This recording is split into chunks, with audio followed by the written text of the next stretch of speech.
খালি খুব বিরক্ত করো তুমি। যাও।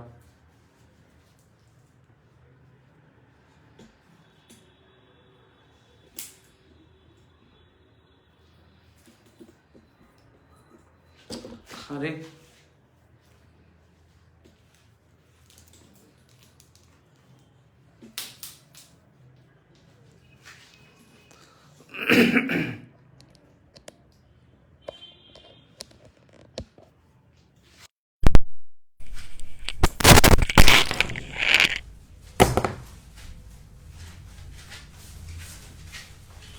বিরক্ত করতেছো বাবা, যাও না।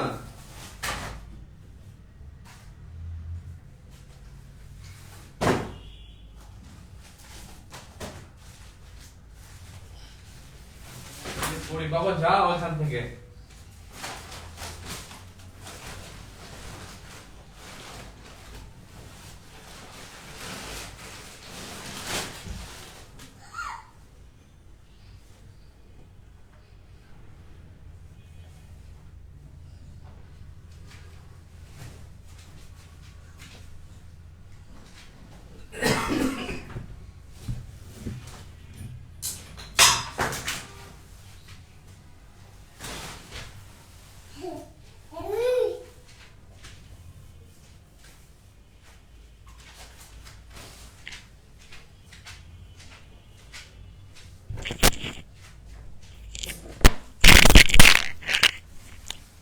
সরি, বাবুটা অনেক দুষ্টুমি করতেছে।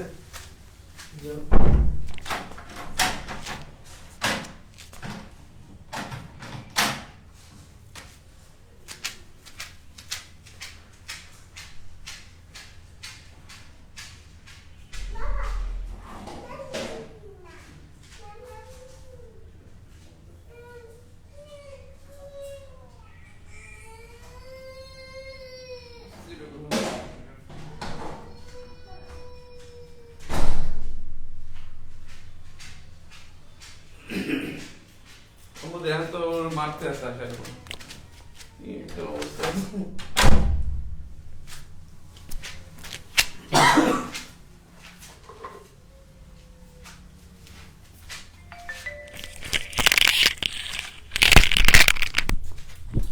আসসালামু আলাইকুম, ভালো আছেন সবাই? বাবু খুব দুষ্টুমি করতেছে, কি করবো ভাই, টাইমলি কিছু করতে দেয় না, খুব দুষ্টুমি করে।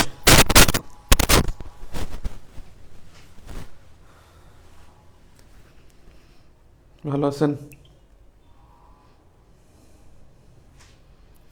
কেউ কেউ আছেন হয়তো। ঠিক আছে,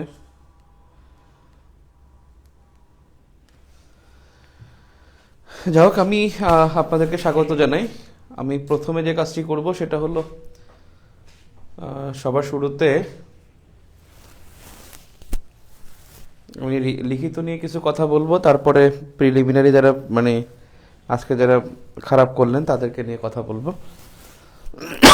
যাই হোক, সকলকে প্রথমেই শুভেচ্ছা জানাই যারা এবছর মানে এই 43তম পিডিতে যারা কোয়ালিফাই করলেন, এবং একই বছরের মধ্যে মানে এক বছর হয় নাই, মাত্র গত অগস্টের 1 তারিখ একটা ফলাফল ঘোষণা করা হলো, আর আজকে ঘোষণা করা হলো। তার মানে অগস্ট, সেপ্টেম্বর, অক্টোবর, নভেম্বর, ডিসেম্বর, জানুয়ারি, অর্থাৎ 7 মাসের মাথায় আপনারা আবার একটা ফলাফল পেলেন। খুবই লাকি আপনারা, অনেক কনজিকিউটিভলি অনেকগুলো বিসিএস পেলেন।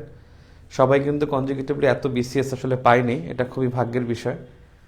তো যাই হোক, আমি ওর অভিজ্ঞতার আলোকে দেখলাম আজ মানে পরীক্ষার পরও আমি বলছিলাম যে 110 এটা হবে মানে সেফ জোন, 110। তো দেখা গেল অনেকেই 110 কনফিউশন বাদ দিয়ে যারা 109 ছিলেন তারাও টিকে গেছেন, কিন্তু একজন ছিলেন যে 108, গতকালকে রাতে এসে বলছে যে ভাই যদি আমি 108 পাবো, আমি যদি টিকি তাহলে বুঝবো আপনার অ্যাজামশন ভুল, আর যদি না টিকি তাহলে মনে করবো আপনি রাইট। আসলে সে টিকে নাই। তো যাই হোক, ব্যাপক একটা সময় গেল। অনেকে এটা নিয়ে কনফিউশনও ছিল আপনাদের যে আসলে 110-এর নিচেই হবে, অনেকে বলেছিল, কিন্তু আমি কখনো বলি নাই। যদি বেশি টিকায় তাহলে একটা কথা ছিল যে 20,000 টিকালে। তো যাক, এখন একটা বিষয় হলো যারা টিকেন নাই তাদের জন্য একটা মেসেজ থাকবে শুরুতে। মেসেজটা হলো যে দেখেন, আপনি হয়তো বা ধরেন আপনি আজকে 107 পেয়ে টিকেন নাই, খুব মন খারাপ, আপনি ভাবতেছেন যে 110 পেয়ে টিকে গেছে, সে হয়তো অনেক মেধাবী হয়ে গেছে। আসলে একটা পরীক্ষায় এরকমের 2-3 মার্কসে টিকে গেলে এটা কোনো মানে এমন না যে সে অনেক মেধাবী হয়ে গেছে, আর আপনি 2-3 মার্কস পান নাই বলে আপনি অমেধাবী হয়ে গেছেন, এটা কখনই হয় না। বিষয়টা হলো যদি আবার দেখেন, যিনি 123 পেয়ে টিকেছেন তিনি কিন্তু এখন যে টিকেছেন 110 পেয়ে, তিনিও ভাবতেছেন যে তিনি তার সাথে সমান হয়ে গেছেন মানে প্রস্তুতিতে, কারণ তারা এখন সবাই একটা জোনে চলে গেছে। বিষয় হলো যে যদি আজকে 20,000 টিকাতো তাহলে কিন্তু আপনিও টিকতেন। মানে এখানে কতজন টিকাবে, কত নম্বর পেলে টিকাবে, বা কী রকমের পোস্ট থাকবে, এটা কিন্তু ইউ নেভার নো, আপনি জানেন না যে কী হবে। সো আপনি আপনার বেস্ট ট্রাই করেছেন, এখন বেস্ট ট্রাই করে হয়তো বা না হওয়ার কারণে আপনি খুব দুঃখ প্রকাশ করছেন, নিজে নিজে খুব মন খারাপ করছেন। আসলে প্রস্তুতির ক্ষেত্রে এখানে প্রস্তুতিটা এরকমের যে খুব বেশি বিয়ন্ড এর লেভেল, মানে অনেক বেশি উপরে থাকতে হয়, অ্যাভারেজ থাকা যায় না। অর্থাৎ আপনি কোচিংয়ে পরীক্ষা দেন, তাও আপনাকে এখানে ভাবতে হবে যে আমি অ্যাভারেজ থাকলে হবে না, আমাকে একটু অ্যাভারেজের একটু উপরে থাকতে হবে, মানে যে কোনো পরীক্ষার যে কোনো প্রশ্নে। এবং সেই বুদ্ধিটা রেখে যারা প্রস্তুতি নেয় তারাই কিন্তু ভালো পরীক্ষা দেয়, মানে ভালো ভালো কিছু হয়ে যায়। এখানে অনেকে আছেন হয়তোবা হয়তোবা আপনি অনেকে আছেন, আপনি 38তম ফেল করেছেন, 40 ফেল করেছেন, 41 ফেল করেছেন, 43 হয়তো ফেল করেছেন। বেসিক্যালি এই ফেল করাটার পিছনে আপনার একটা বড় ধরনের একটা কারণ আছে। কারণটা হলো যে অনেকেই দেখবেন আবার অনেকবার প্রিলিটেক অনেকবার রিটেন পরীক্ষা দেয়, বারবার নন ক্যাডার হয়ে চলে আসে, কেউ কেউ আছে রিটেনে ফেল করে। এটা তার একটা বেসিকের একটা ঘাটতি থাকে। বিসিএস এমনভাবে প্রশ্নটা হয়, বিশেষ করে 43 যে কোশ্চেন ছিল, এটা একটা বিসিএস স্ট্যান্ডার্ড কোশ্চেন ছিল না, খুবই থার্ড ক্লাস স্ট্যান্ডার্ড একটা কোশ্চেন ছিল। এটা আমি বারবার বলছি, হয়তো আপনি মনে করতে পারেন যে ভাই কি মনে করে কি না করে। বেসিক্যালি এটা কোনো কোশ্চেনের মধ্যে পড়ে না, খুবই স্ট্যান্ডার্ড কোশ্চেন করা যাইতো। এবং যে কোশ্চেনটা 35 এবং 37 বা 40 মতো হয়েছিল, 41 মতো হয়েছিল। সো এরকমের কিছু স্মার্ট কোশ্চেন থাকা উচিত ছিল। তো বিশেষ করে যা হোক, এখন এটা হলো আপনার বেসিকের ঘাটতি। হয়তোবা আপনি দেখেন, আপনি একজন আছেন 38তম থেকে আপনি হয়তোবা 43তম ফেল করে গেছেন, এরকমের অনেকে আছেন। হয়তোবা গত 41তম এবং 43তম দুইটাতেই আপনি আজকে ফেল করেছেন। ফেল বলতে কি, আপনি দেখেন, আমি আপনাকে এটা বলবো, ফেল আপনি দেখেন যদি 43তমতে আপনি যদি 100 মানে 100+ নম্বর না পান, তাহলে আপনার আসলে এখনো বেসিকটা গ্রো করেনি। আপনি 41তমতে যদি মানে প্রশ্ন যদি আপনি 90+ না পান, তাহলে বুঝবেন যে আপনার আসলে একটা গ্যাপ আছে, বিশাল গ্যাপ আছে। আর যিনি পুরোটা ফেল করেছেন তার আসলে এইচএসসি বা একাডেমিক যে মানে তার বেসিক, সে একাডেমিক বেসিক তার আসলে ছিল না। সে মানে ক্লাস 6-7 পড়তে অবস্থায় যেটা পড়া উচিত ছিল সেটা পড়ে নাই। সে তখন টেন্স পড়া উচিত ছিল, ন্যারেশন পড়া উচিত ছিল, ভয়েস টেন্স পড়া উচিত ছিল। ওই সময় যেভাবে তিনি ফাঁকি দিয়ে আসছেন, সেই ফাঁকির গ্যাপটা কিন্তু এখন পাচ্ছেন। আপনারা যারা শুনছেন যে 38 থেকে 43তম আপনি প্রত্যেকটা ডিসকোয়ালিফাইড, আপনি চেষ্টা করছেন, ট্রাই, বাট আপনি এখানে ফেল করেছেন। মন খারাপ করার কিছু নয়, আপনি কিন্তু ওই বেসিকটাকে আপনি ডেভেলপ করতেছেন। একাডেমিক যে ফাঁকিগুলো দিয়েছে, যে ফাঁকিটার এখন গ্যাপটা এখন আপনাকে পূরণ করতে হচ্ছে। সো আপনি কিন্তু সামনেই আর 4-5 মাস পরে কিন্তু আপনার মে মাসেই কিন্তু আপনার 44 বিসিএস। সো আপনি দেখেন, আপনি কিন্তু একটা জায়গায় উঠতেছেন। অর্থাৎ প্রত্যেকটা মানুষের একটা কাল্পনিক পয়েন্ট থাকে, প্রত্যেকটার মানে তার যে মানে বেসিক অনুসারে একটা কাল্পনিক পয়েন্ট থাকে। এটা কাল্পনিক পয়েন্ট, হয়তো বা এখানে গিয়ে আপনাকে স্থির থাকতে হবে, অথবা মানে এখানে থেকে স্থির থাকতে হবে, মানে আস্তে আস্তে উঠতে হবে। হয়তো আপনি উঠতেছেন 38 থেকে আপনি 43 পর্যন্ত, এই পর্যন্ত হয়তো বা উঠছেন, হয়তো এইটাই আপনার 44, এখানেই আপনার কাল্পনিক পয়েন্ট আপনি চলে যাবেন। সো এখানে কি স্থির থাকাটাই হলো বেশি ইম্পর্টেন্ট। এবং কেউ আছে এখানে উঠে গেছে, যেমন ধরেন 38 থেকে আজকে অনেকেই বলছেন 43 পর্যন্ত তিনি পিলি টিকেছেন। এখন দেখেন পিলি টিকতেছেন, এখন যদি তিনি 38-এ তিনি হয়তো বা ধরেন রিটেনে তিনি কিছু পান নাই বা কিছু পেয়েছেন, 40তমতে যদি তিনি ভাইবা না দেন, আবার 41তমতে যদি তিনি খারাপ পরীক্ষা দেন, 43তমতে তারা এখনই পুরোপুরি প্রিপারেশন নেন নাই বা বুঝে উঠতে পারতেছেন না, তাহলে আপনার বুঝতে হবে যে এখানে তার একটা গ্যাপ আছে। যে তার ওই গ্যাপটা হলো যে রিটেনে তিনি ভালোভাবে এনজয় করে আসতে পারেন না। হয়তো এখানেও আছেন, প্রচুর আছেন, মানে ভুরি পরীক্ষা দেন, তারা পরীক্ষা দেন, ওখানে নন ক্যাডার হয়ে ফিরে আসেন, ফেল করে ফিরে আসেন, বারবারই যখন পরীক্ষা দেন তখনই নন ক্যাডার। এখন আবার কেউ আছে যে প্রথমে একটা বিসিএস এ রিটেন দেয়, একটা বিসিএস সে কিন্তু কোয়ালিফাই করে ফেলে। এবং আপনার আশেপাশে যাদেরকে দেখবেন তারা হয়তো বা আপনি দেখবেন যদি কয়েকজনকে দেখেন না যে কে প্রথমবারই কারার হয়ে গেছে, আপনি দেখবেন হয়তো বা তার এসএসসি ইন্টারমিডিয়েট বেসিক খুব ভালো, অথবা তার অনার্স মাস্টার্সে তার ওখানে পড়া অবস্থায় সে কিন্তু আউট নলেজ তার অনেক ভালো ছিল, বা সে খুবই চটপটে, সে সব কিছু বলতে পারে, যে কোনো টপিক সম্পর্কে তার ধারণা আছে, দেখবেন যে সে ভালো করে। এখন আপনার যে গ্যাপ আছে সেই গ্যাপটাকে আপনাকে অবশ্যই আপনার সেটার প্রতি অবশ্যই আপনার শ্রদ্ধাশীল থাকতে হবে যে আপনার আসলে এই গ্যাপগুলো আপনার আছে। আপনি এসএসসি ইন্টারমিডিয়েট অনেক পড়াশোনা করেছেন কিন্তু আপনি আউটসাইড জানেন না, আপনি খবর শুনতে পছন্দ করেন না, সংসদ অধিবেশন শুনতে পছন্দ করেন না, টক শুনতে ভালো লাগে না, আপনার একটু পেপার পড়তে ভালো লাগে না, আপনার আপডেট থাকতে ইচ্ছা করে না, আপনি মনে করেন বুকিশ বুকিশ বুকিশ, এটাই মনে অনেক কিছু, আপনার ঘাটতি আছে। সেই ঘাটতিগুলোকে আপনাকে আগে বের করতে হবে যে আপনার আসলে ঘাটতিগুলো কোন জায়গায়। আমি বললাম, মেসেজটা আমি আবার দিচ্ছি, যিনি মনে করেন কয়েকটা পিলিতে টানা ফেল করেছেন, তিনি, আমি 38 থেকে বলতেছি কারণ এই বিসিএসগুলো খুব সমসাময়িক, 2-3 বছরের মধ্যে বিসিএসগুলো হয়েছে।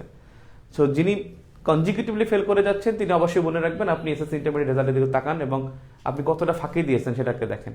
অথবা তখন ফাঁকি না দিলে আপনি হয়তো বা এই মানে প্রিপারেশনটা আপনি একদিন হয়তো ব্যাংকের প্রিপারেশন নেন, একদিন হয়তো বা ডিপার্টমেন্টের প্রিপারেশন নিয়েছেন, আরেকদিন হয়তো বিসিএস ভালো করে পড়ছেন, অথবা পরীক্ষার আগে 20 দিন পড়ছেন, মনে করছেন অনেক কিছু এখানে হয়ে যাবে।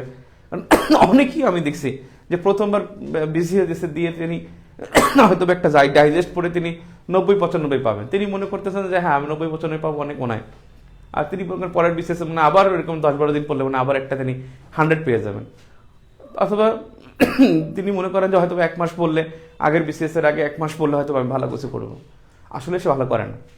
তা অর্থাৎ 95 পাওয়াটা সহজ, 90 পাওয়াটা সহজ, 43তম প্রশ্নে 95 পাওয়াটা খুব সহজ, কিন্তু 95 থেকেও অর্থাৎ 100 পেতে হলে কিন্তু এই প্রশ্নে অন্তপক্ষে 6 মাস পড়াশোনা করতে হবে, 100 থেকে 105 পেতে হলে তাকে 1 বছর পড়াশোনা করতে হবে, 105 থেকে 110 যেতে হলে তাকে 1.5 বছর পড়তে হবে। সো এই হলো বিষয়, যেখানে মানে প্রিপারেশনটা খুব ম্যারাথন, প্রিপারেশনটা খুবই কৌশলগত এবং প্রিপারেশনের সাথে লেগে থাকতে হয়। ছটফট করলে হয় না, একবার এক দিকে ঝুঁকলে হয় না, পড়লাম জালাম, এই করলাম সেই করলাম, তাহলে হয় না। কিন্তু যে ধারাবাহিকভাবে আছেন, আমি আপনাকে বলি, যিনি 38তম থেকে এখন পর্যন্ত ধারাবাহিকভাবে আছেন এবং তিনি প্রত্যেকবার সম্ভাবনাময় পরীক্ষা দিয়েছেন, 105-এ কি টিকাবে, 105 হলে আমার হইতো, আবার আরেকবার 41তম যে আমার যদি 95-তে টিকায় তাহলে আমার হইতো, এরকম যদি হয়ে থাকে তাহলে আপনি আসলে প্রিপারেশনের মধ্যে আছেন, আর তাহলে আপনি 44তমতে খুব ভালো কিছু পাবেন। আর যিনি মনে করেন এই যে পরীক্ষার আগে 15 দিন 20 দিন এই ডাইজেস্ট বেরোয়েছে কিনা, এই মডেল টেস্ট বেরোয়েছে কিনা, এই রিসেন্ট বেরোয়েছে কিনা, এই পাগল হয়ে যাচ্ছেন, পরীক্ষার আগে 1-1.5 মাস আগে পাগল হয়ে যাচ্ছেন, তিনি কিন্তু আসলে এবারও ফেল করবেন। তিনি এবারও ফেল করবেন যদি আপনার 40তম 44তম সামনে আগামী 27 মে, আপনি তখনও কিন্তু ফেল করবেন। সো এইগুলো থেকে আপনি একটু বের হয়ে আসেন। যেহেতু পিডি নিয়ে আমি শুরু করেছি, আমি পিডিটাই আসলে শেষ করি, তারপর আমি রিটেন নিয়ে একটু গোছানো কিছু কথা বলবো। রিটেন নিয়ে আমি খুব মানে মাস্টার প্ল্যানের মতো একটা আলোচনা করবো। হয়তো বা রিটেন যারা বিসিএস এবছর যারা রিটেন দিবে 43টার মধ্যে যারা, তাদের জন্য আমি কথাগুলো একটু পরে বলতেছি। আমি যেহেতু পিলি শুরু করেছি, পিলিটা একটু শেষ করে দিই। বিষয়টা হলো যে এখন আপনি আপনার আসলে দেখেন, আপনার কৌশল দেখেন, আপনার পরিকল্পনা দেখেন, আসলে আপনি কি করেন, আপনি কেন ফেল করেন। যিনি প্রিলি ফেল করেন, আসলে প্রিলি ফেল করেছেন কেন, প্রিলি ফেল কেন করেছেন সেটা আগে বের করেন। এই কেন মানে নাম্বার 1 হলো, আপনি কি প্রতি পরীক্ষার আগে 1-1.5 মাস আগে পড়েন? প্রতি পরীক্ষার আগে পড়েন কিনা? আগে 1-1.5 মাস পড়েন এবং 1-1.5 মাস খুব ছটফট হয়ে যান, এরকম হয় কিনা? তাহলে কিন্তু আপনি ফেল করবেন। যদি এমন হয়, প্রিলি ফেল কেন করেন, যে আপনার আসলে একাডেমিক কোনো বেসমেন্ট ছিল না, একাডেমিক বেসমেন্ট মানে আপনি এসএসসি ইন্টারমিডিয়েট রেজাল্ট খুব খারাপ, টানে মনে পাস করছেন, অথবা প্রচুর গ্যাপ দিয়েছেন, হয়তো ভালো রেজাল্ট করে ফেলেছেন, হয়তো বা আপনি এসএসসি ইন্টারমিডিয়েট আপনি বইগুলো সম্পর্কে ধারণা নাই, মানে হুদাই ক্লাস থেকে ক্লাসে চলে গেছেন, ঢং করতে করতে পাস করে গেছেন। আপনি দেখেন এগুলো আসলে হচ্ছে কিনা। যদি দেখেন এটা হয়ে যায়, বেসমেন্ট আসলে কেমন, বেসমেন্ট যদি আপনার দুর্বল হয়, এটা একটা কারণ হতে পারে। নাম্বার 3 হতে পারে যে আপনি আসলে এই বিসিএস প্রিপারেশনটা আপনি এনজয় করতেছেন না। প্রিপারেশন এনজয় বলতে কি, আপনি সব সাবজেক্টে এনজয় করেন না। হয়তো বা অঙ্ক পার্টে আসলে আপনি খুব বস, বিজ্ঞান আসলে বস, কিন্তু আপনি হয়তো বাংলা আসলে আপনি খুব ভালো পারেন, ইংলিশ আপনি ইংলিশটাই পারেন, অন্য কিছু পারেন, অথবা সারা বছর সাধারণ জ্ঞান পড়েন, আপনার এইরকমের কিছু আছে কিনা, সেই এনজয়মেন্টে কোনো প্রবলেম আছে কিনা সেটা দেখেন। বিসিএস এনজয় করতে হবে প্রত্যেকটা সাবজেক্টে, প্রিলিমিনারিতে প্রত্যেকটা সাবজেক্ট একটু একটু করে পেতে হবে, এবং প্রত্যেকটা একটা ভালো দখল নিয়ে যেতে হবে। এবং পিলি যত ভালো প্রিপারেশন থাকে, তার রিটেন প্রস্তুতি তত বেশি স্মুথ হয়, তত বেশি তার স্মুথ হয়। এখন দেখেন প্রিপারেশন এনজয় করেন কিনা, এনজয় করেন কিনা এটা একটা কারণ হতে পারে কিনা। দেখেন এনজয় করেন কি না। নাম্বার 4, আপনার টাইম ম্যানেজমেন্টে কোনো প্রবলেম আছে কিনা, টাইম ম্যানেজমেন্ট বা হল ম্যানেজমেন্ট, টাইম ম্যানেজমেন্ট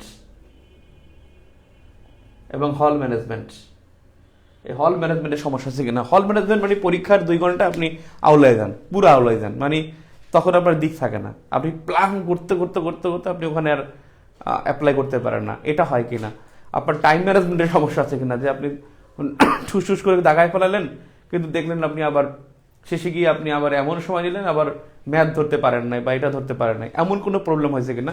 এই প্রবলেমটা খুব স্বাভাবিক, এই প্রবলেমটা কিন্তু আপনার সলভ করা পসিবল, এবং এটা কয়েকটা মডেল টেস্ট দিলেই পসিবল হয়ে যাবে। টাইম ম্যানেজমেন্ট, হল ম্যানেজমেন্টের সমস্যা হলো আপনি এটা যদি ভালো মডেল টেস্ট দেন, ভালো একটা পরিবেশে, ভালো একটা কোচিং সেন্টারে মডেল টেস্ট সেবারে লাইভ দিতে হবে। লাইভ মানে গিয়ে টেবিলে বসে দিতে হবে। ওই যে আপনি টুস করে আপনি ওই যে অনলাইনে যে পরীক্ষাগুলো দিচ্ছেন সেগুলো হচ্ছে এখানে ইম্পর্টেন্ট হলে আপনার ওখানে গিয়ে বসে দেয়া। এইটা কিন্তু হল ম্যানেজমেন্ট, টাইম ম্যানেজমেন্ট এটা ক্লিয়ার করতে পারবেন। প্রিপারেশনটা এনজয় করেন কিনা সেটা হচ্ছে বিষয়। প্রিপারেশনটা এনজয় করতে হবে। প্রিপারেশনটা এনজয় মানে আপনি যখন পড়বেন মনে হবে যেন আপনি আজকে অনেক কিছু খেয়েছেন, আপনার কাছে খুশি লাগে কিনা যেদিন পড়েন, যে আজকে পড়তে পারছি, ভালো লাগছে। পড়তে না পারলে আপনার মধ্যে অস্থির লাগে কিনা, সেটা হচ্ছে প্রিপারেশন এনজয়মেন্ট। অর্থাৎ যদি দেখেন যে আপনি পড়তে না পারলে খারাপ লাগে, আজকে পড়ছি খুব ভালো লাগে, তাহলে বুঝবেন আপনি অবশ্যই ভালো কিছু করবেন। আমার বন্ধু ছিল মামুন, তুই দেখলে তোকে সেলুট। মামুন এখন ও এখন হবিগঞ্জ সরকারি কলেজের টিচার। তো ও করছে কি, একবার আমি খেলা দেখবো, চলো খেলা দেখবো। হলে আমরা কয়েকজন ছিলাম, ঈদের আগে কয়েকজন হলে ছিলাম আর কি। ঈদে ওই বছর আমি একটু রাগ করে হলে যাই নাই, মানে ঈদে বাড়ি যাই নাই, মানে রাগ করে মানে একটু গোসা করে যাই নাই। তো ওই দিন আমি যাইনি, তখন চল এসে খাই আসে, পলাশি টলাশি কোথা থেকে চাটা খাই আসে। ও বলছে না বন্ধু আজকে সারাদিন পড়ি নাই। আমি বলি তাই পড়ো নাই, তাহলে কি হয়েছে? আমি পড়িনি দেখে আমার অস্থির লাগতেছে, পড়লে আমার মনে হয় কিছুটা খাইছি, মানে কিছু একটা খাইছি এটা মনে হয়। অর্থাৎ এইটা যদি মনে হয় তাহলে বুঝবেন যে আসলে আপনার প্রিপারেশন ভালো আছে। যদি এটা মনে হয়, সেটা দেখবেন এনজয়মেন্ট থাকতে হবে প্রিপারেশনের মধ্যে। একাডেমিক বেসমেন্ট দুর্বল থাকলে মেনে নেন, আপনি ফেল করেছে মেনে নেন, একবারে কোনো কান্নাকারি না, হতাশা না, কিচ্ছু না, যে আমি একাডেমিক ফাঁকি দিয়েছি, এখন আমাকে আসলে সিরিয়াস হয়ে পড়তে হবে, আমি যে জায়গায় আছি এখান থেকে আমাকে আগাতে হবে। আগামী 120 দিন, হয়তো বা 27 মে পরীক্ষা, 44তম প্রিলি, তাহলে ফেব্রুয়ারি, মার্চ, এপ্রিল, মে, 120 থেকে এখন আপনার 126 দিন বাকি আছে। তাহলে 126 দিন আমাকে পড়তে হবে, সেই 126 ডেজ, এটাকে আপনি সিরিয়াস থাকবেন সেটা। এরপর হলো আপনার প্রতি পরীক্ষার আগে 1-1.5 মাস আগে আপনি পড়েন কিনা, সেটা হচ্ছে বিষয়। এরকমের যাই হুটহাট পড়বো, দেখাই দেবো যে আমি পড়তেছি, হ্যাঁ পারবো, কয়েকটা মডেল টেস্ট দেবো, হ্যাঁ আমি পারি, আগের বছর আমি 10 পেয়েছি, হবে কি এটা? জীবনও হবে না, আবারও ফেল করবেন। আবারও টিকাবে 112তে হয়তো, কারণ 40-এর মধ্যে পোস্ট কম, তার মানে এখানে কিন্তু টিকাতে পারে আরো কম, পোস্ট কম, টিকাতে পারে কিন্তু আরো কম, তখন দেখবেন আবার হবে না। সো এখন থেকে 126 দিনের পুরো প্ল্যানটা করতে পারলে 44তম মধ্যে হাসতে পারবেন, নয়তো আবার এই ঠুস করতে হবে। এরপরে দেখেন বিষয়টা হলো, যদি এমন হয় আপনার ফিল করার পর যদি আপনার এইটা হয়, তাহলে কিন্তু আপনি ছাড়বেন না। সেটা যদি এগুলো হয় যে আপনার প্রত্যেকটা বার, ধরেন আজকে আপনি 106 পেয়ে হেরেছেন, আপনি কিন্তু আসলে পাস, যদি 25,000 টাকায় তো আপনি কিন্তু পাস করতেন। আজকে আপনি 106-7 পেয়ে কিন্তু আপনি হেরে গেছেন, মানে এই জন্য যদি আপনি হতাশ হয়ে বসে থাকেন তাহলে ভুল করবেন। আপনি কিন্তু অবশ্যই খুব ভালো একটা পরীক্ষা ইনশাল্লাহ 44তমতে দিবেন। আপনি ধরেন 41তমতে আপনি ধরেন 95 পেয়েছেন, 95 পেয়ে আপনি হেরে গেছেন, আপনার মানে হয় নাই, আপনি কিন্তু আসলে আরেকটু টিকেলে আপনি ঠিক দেন, অথবা হলো আপনি কিন্তু এখানে ভালো একটা অবস্থানে আছেন। সো আপনি আগাচ্ছেন, কিন্তু আপনি আগাতে গিয়ে আপনার এই যে কালমিনেটিং পয়েন্ট, এটা হলো আপনার কালমিনেটিং পয়েন্ট, আপনি আগাচ্ছেন, এরপরে আপনি হতাশ হয়ে বসে থাকেন না।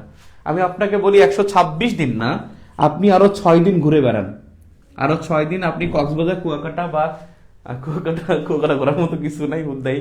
হ্যাঁ, আপনি কক্সবাজার অথবা ধরেন কোথাও ঘুরে আসেন, অথবা আপনি নিকলি হাওড়ে যান, 6 দিন আপনি আরো আড্ডা দেন।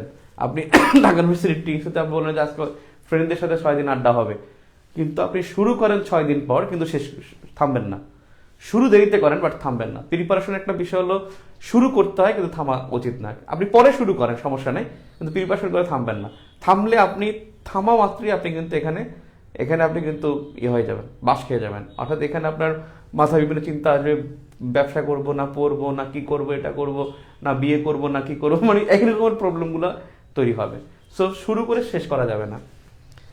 এটা হলো প্রিপারেশনের মূল বেসিক, আমার এক্সপিরিয়েন্স থেকে এটা মনে করলাম। আর একটা বিষয়, আমি রিটেন নিয়ে কথা বলবো, কিন্তু আপনাদের সাথে রিটেন নিয়ে কথা বলবো আমি একটু পরে, খুব ম্যারাথন ভাবে আমি কথা বলবো। এখন কি করবেন, আপনি প্রিপারেশনটা দেখেন।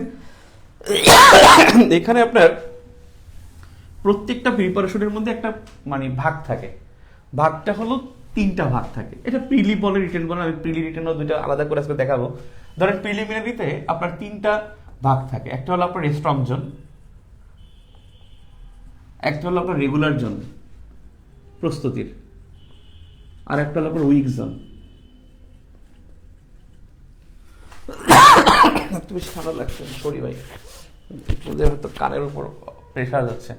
আপনার স্ট্রং জোন, আপনি যদি সায়েন্স ব্যাকগ্রাউন্ডের, আপনার স্ট্রং জোন অবশ্যই কি ম্যাথ এবং সায়েন্স, আপনি জানেন এই 2টা। এবং সবার আগে এটা পড়তে হয়, সবার আগে হলো আপনার এই স্ট্রং জোনটা শেষ করতে হয়। আপনি সায়েন্স ভালো, আপনি ম্যাথ সায়েন্স ভালো আগে পড়ে ফেলেন। আপনি ধরেন আপনি ইংলিশে ভালো, আপনি ইংলিশটা আগে গুছিয়ে রাখেন, স্ট্রং জোনটাকে গুছিয়ে রাখেন, তারপর উইক জোন নিয়ে আপনি যত ডাইভ দিতে পারেন দিবেন। আপনি জিকেতে ভালো, আপনি জিকে আগে শেষ করে রাখেন, জিকে আগে শেষ করে রাখেন। আপনি যেটা ভালো সেটা আগে বেশি পড়েন, এবং এইটাকে আপনি ঠিক করার পরে তারপর আপনি উইক জোনের দিকে যাবেন। এখন আপনি জানেন আপনি কি কোনটা আপনি ভালো জানেন, আপনি কি ম্যাথ সায়েন্স ভালো পারেন, নাকি আপনি ইংলিশ বাংলা লিটারেচার ভালো জানেন, নাকি আপনি জেনারেল নলেজ ভালো, মানে কোনটাকে আপনার স্ট্রং জোন মনে হয়, কোনটা আপনি এনজয় করেন, কোনটা পড়লে আপনার বিরক্ত আসে না, কোনটা বললে মাথা ঝিমঝিম করে না, সেইটাকে শেষ করে রাখেন। এবং এটা যখন শেষ করে রাখবেন তখন আপনার মনে হবে যে আমি একটা সাইড গুড, আমি এটা ঠিক করে রাখছি, এবং এটা সবার আগে শেষ করে আগামী 1 সপ্তাহের মধ্যে গুছিয়ে দেন আপনি অন্যটা যাবেন। রেগুলার জোন, কিছু রেগুলার জোন আছে সবসময়, কিছু কিছু বিষয় আছে যে সেগুলো সবসময় নিজে দেখতে হয়, যে মনে থাকে না বাট সবসময় আপনার রাখতে হয়। যেমন একটা বিষয় হলো আপনি পত্রিকা, পত্রিকা একটা মানে রেগুলার জোন, এটা সবসময় পড়া উচিত, এবং এটার তথ্যগুলো যত বেশি পারেন তত আপনাকে নিজে কিন্তু আত্মবিশ্বাসী করে দেয়। আজকে পত্রিকা যে পড়ছে আমি চ্যালেঞ্জ, তার মধ্যে একটা কনফিডেন্স আছে। যে পত্রিকা পড়ে না তার মধ্যে কি জানি হারাইছে। পত্রিকা একটা খুব গুরুত্বপূর্ণ একটা বিষয়, এবং এই গুরুত্বটা কিন্তু অনেকে বোঝে না। আমি অনেক ক্যান্ডিডেটকে দেখেছি বিশেষ ক্লাস নিয়ে বসে যে কালকে পত্রিকা কে পড়ছেন, 100 জন থাকে 2 জন 3 জন হাত জায়গায়, এবং তারা কিন্তু ভালো করে, যারা পত্রিকা পড়ে তারা কিন্তু ভালো করে। এবং পত্রিকা যে পড়বে সে পিলিতে ভালো পরীক্ষা দিতে পারে, পিলি পরীক্ষা ভালো না হলে তার রিটেন পরীক্ষা ভালো হবে, রিটেন না হলে তার ভাইবাটা ভালো হবে। একটা জায়গায় তার পত্রিকার একটা বড় একটা মানে রিফ্লেকশন সে পাবে। সো পত্রিকা পড়া এটা তার একটা রেগুলার জোন। সংবিধানটা দেখা এটা তার রেগুলার জোন, সংবিধানটা তার মনে থাকে না, হয়তো সংবিধান নিয়মিত দেখা এটা তার একটা রেগুলার জোনের মধ্যে পড়ে যায়।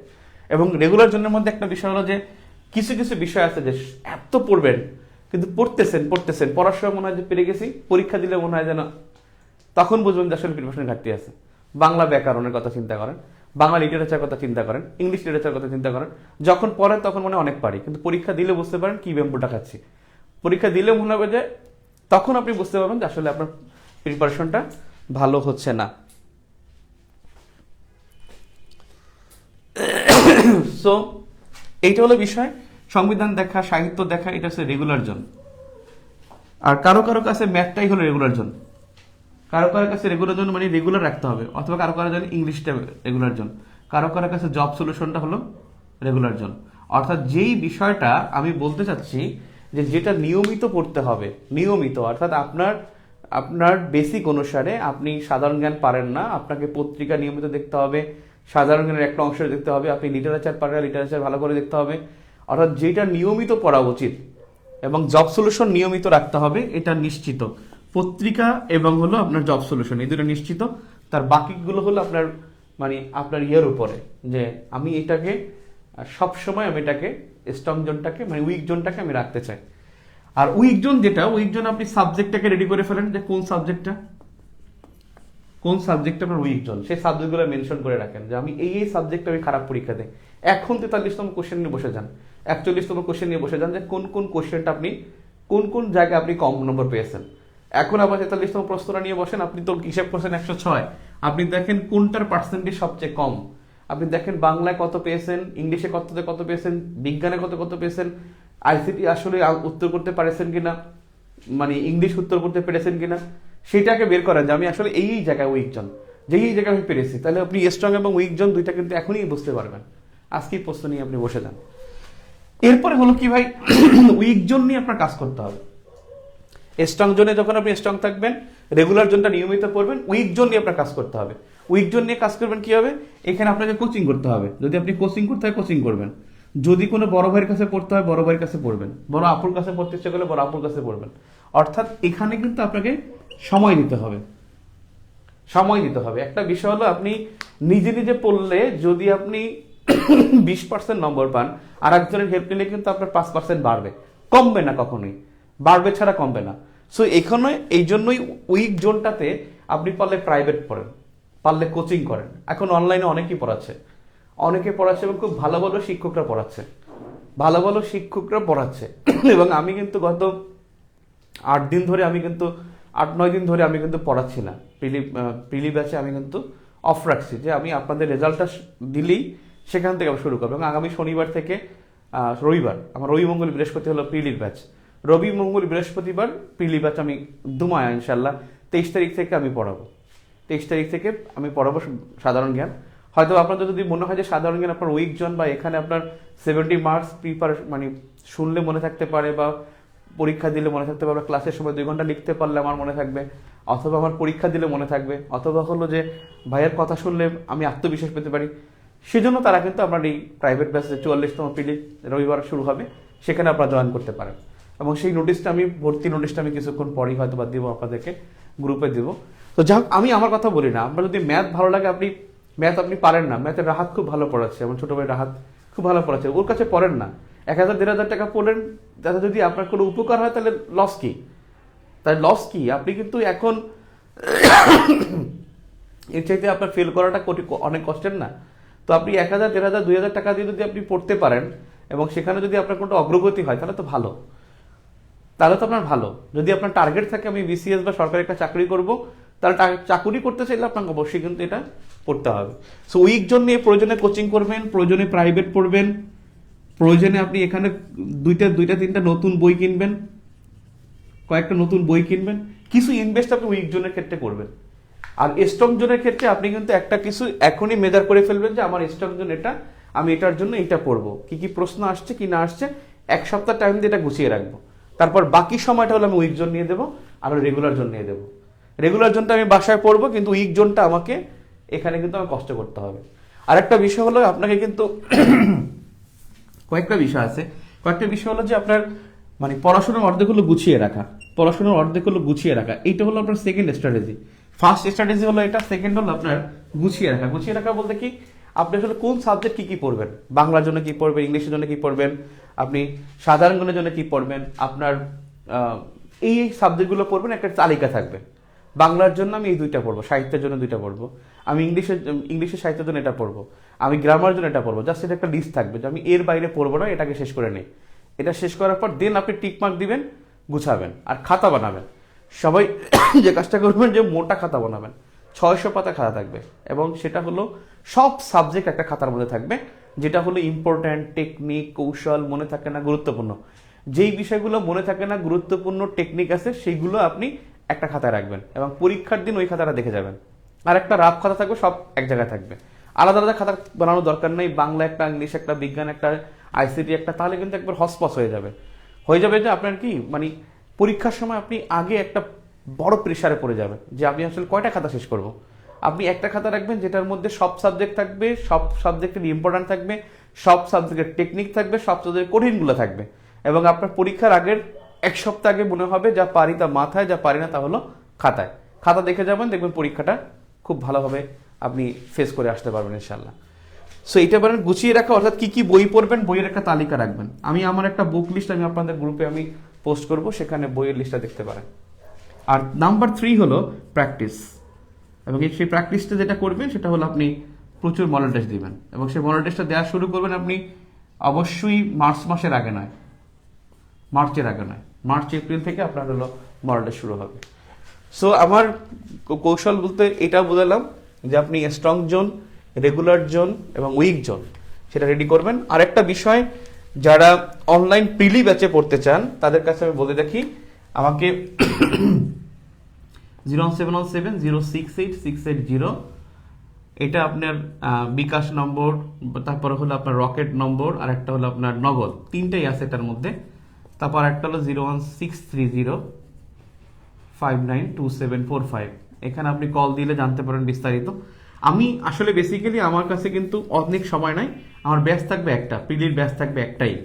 আমরা পিলির ব্যাচ যেটা চলতেছে সেটা মাত্র বৈশ্বিক ইতিহাসটা আমাদের শেষ হয়েছে, ইন্টারন্যাশনাল অ্যাফেয়ার্সের বৈশ্বিক ইতিহাস শেষ হয়েছে, আর বাকি সবগুলি বাকি আছে, এবং সেগুলো আগামী রবিবার থেকে আমরা কনজিকিউটিভলি পড়বো। তো সেহেতু বৈশ্বিক ইতিহাসের অংশটা আপনি হয়তো প্রিভিয়াস ক্লাস থেকে রেকর্ড দেখতে পারেন, অথবা আমি ক্যাপে আমি আপনাদেরকে লাইভ নিয়ে দিলাম, কিন্তু যেখান থেকে আছে সেখান থেকে কন্টিনিউসলি শুরু করলে, আর ওটা যদি আপনি রেকর্ড ভিডিও দেখে অ্যাডজাস্ট করতে পারেন করবেন, হয়তো আমি লাইভ নিয়ে নেব। কিন্তু আমার ব্যাচ থাকবে একটা, আমার কাছে সময় নেই, এবং রবি মঙ্গল বৃহস্পতি সেই সময়টা থাকবে আপনাদের হয়তো বা 7টায়, সন্ধ্যা রাত 9টা অথবা 7টায় আমি বিস্তারিত আপনাদেরকে জানাবো। এই হলো বিষয়। আর আমার কোর্স ফি থাকবে পিডিতে হলো 1800 টাকা, পিডিতে কোর্স ফি থাকবে 1800 টাকা, আর রিটেন সম্পর্কে আমি পরে বলতেছি। সো আপনি একটু পিলি নিয়ে দেখেন আসলে কেন ফেল করেছেন, আর আপনার জোন 3টা আলাদা করে ফেলেন, আর রেগুলার আপনি কোনটা পড়বেন সেটা একটা জোনে রাখবেন, আর উইক জোন যেটা আছে সেই জোনটা আপনি সে সময় দিবেন কোচিং অথবা প্রাইভেটে, যে কোনো কোচিং অথবা প্রাইভেটে আপনি ওটা সময় দিবেন। আপনাকে পড়তে হবে, যাই বলেন আপনি মানে গাইবী কোনোভাবে বা ঐশ্বরিক কোনো ক্ষমতায় আপনি কিন্তু প্রিলি পাস করতে পারবেন না। আচ্ছা আসি, আমি এখন রিটেন নিয়ে কথা বলবো। একজন বলছেন আপনাদের আমি কমেন্ট দেখি না, আমি 2 মিনিট কমেন্ট দেখি, আর আপনারা যারা রিটেন দেখবেন তারা কিন্তু এখানে জয়েন করে ফেলেন। রিটেন সম্পর্কে আমি কিছুক্ষণ কথা বলবো। যারা জব করে তাদের প্রিপারেশন টেকনিকটা একটু বলবেন ভাইয়া। জব করেন, জবটা কী রকমের? যদি আপনি ধরেন গভর্নমেন্ট একটা জব করে থাকেন তাহলে আপনার কাছে সময় আছে, গভর্নমেন্ট জবে প্রচুর সময় থাকে, দুই একটা জব ছাড়া দুই একটা খাতে কোনো কম জবই আছে যারা বিসিএস প্রিপারেশন নেয়, এখানে তাদের জন্য প্যারা নাই। কিন্তু প্রাইভেট জব করে আপনি কিন্তু আসলে ভালো কিছু করতে পারেন বলে মনে হয় না। কারণ আপনি যদি এমন হয় যে আপনি অনেক প্রিপারেশন নিয়েছেন, তারপর হুট করে বিসিএস দিচ্ছেন, বিসিএস মোটামুটি প্রিপারেশন আছে, হুট করে আপনার একটা প্রাইভেট জব হয়ে গেছে, তাদের জন্য কিন্তু বিসিএস হতে পারে। কিন্তু আপনি একেবারে প্রিপারেশনের শুরুতেই আপনি প্রাইভেট জবে ঢুকে গেছেন, তারপর আপনি বিসিএস পড়বেন, ইম্পসিবল, হবে না ভাই। আপনাকে এই টাইম না দিয়ে আপনার আসলে হবে না, টাইম দিতে হবে। আপনি যত মেধাবী হন, যত ভালো হন, আপনাকে অবশ্যই টেবিলে বসতে হবে। টেবিলে বসে বসে আপনাকে কিছু লিখতে হবে, কিছু পড়তে হবে, তারপরে হবে ইনশাল্লাহ। ঠিক আছে, ওকে। বেসিক বই কবে আসবে ভাই? বেসিক বই তো প্রিলিমিনারি বেসিক বই তো যেটা আছে এটাই নতুন, এটা পড়ে ফেলার সমস্যা নেই। আর যেগুলো নতুন আসবে, নতুন কিছু তথ্য থাকলে সেগুলো আমি তো পিডিএফ দেবো ইনশাল্লাহ। ফেব্রুয়ারি মাসের হয়তো ফেব্রুয়ারি শেষ লাস্ট উইকের আগে আসবে না। আমার হাতে এখন ফার্স্ট ভিউর কাজ শেষ হয়ে গেলে আমি কাজটা শেষ হয়ে গেলে আমার রিটেন বাংলাদেশ নিয়ে কাজ করতে হবে। সো আমার বেসিক বই প্রিলিমিনারি আগামী মাস ছাড়া আসবে না। ওকে, ঠিক আছে।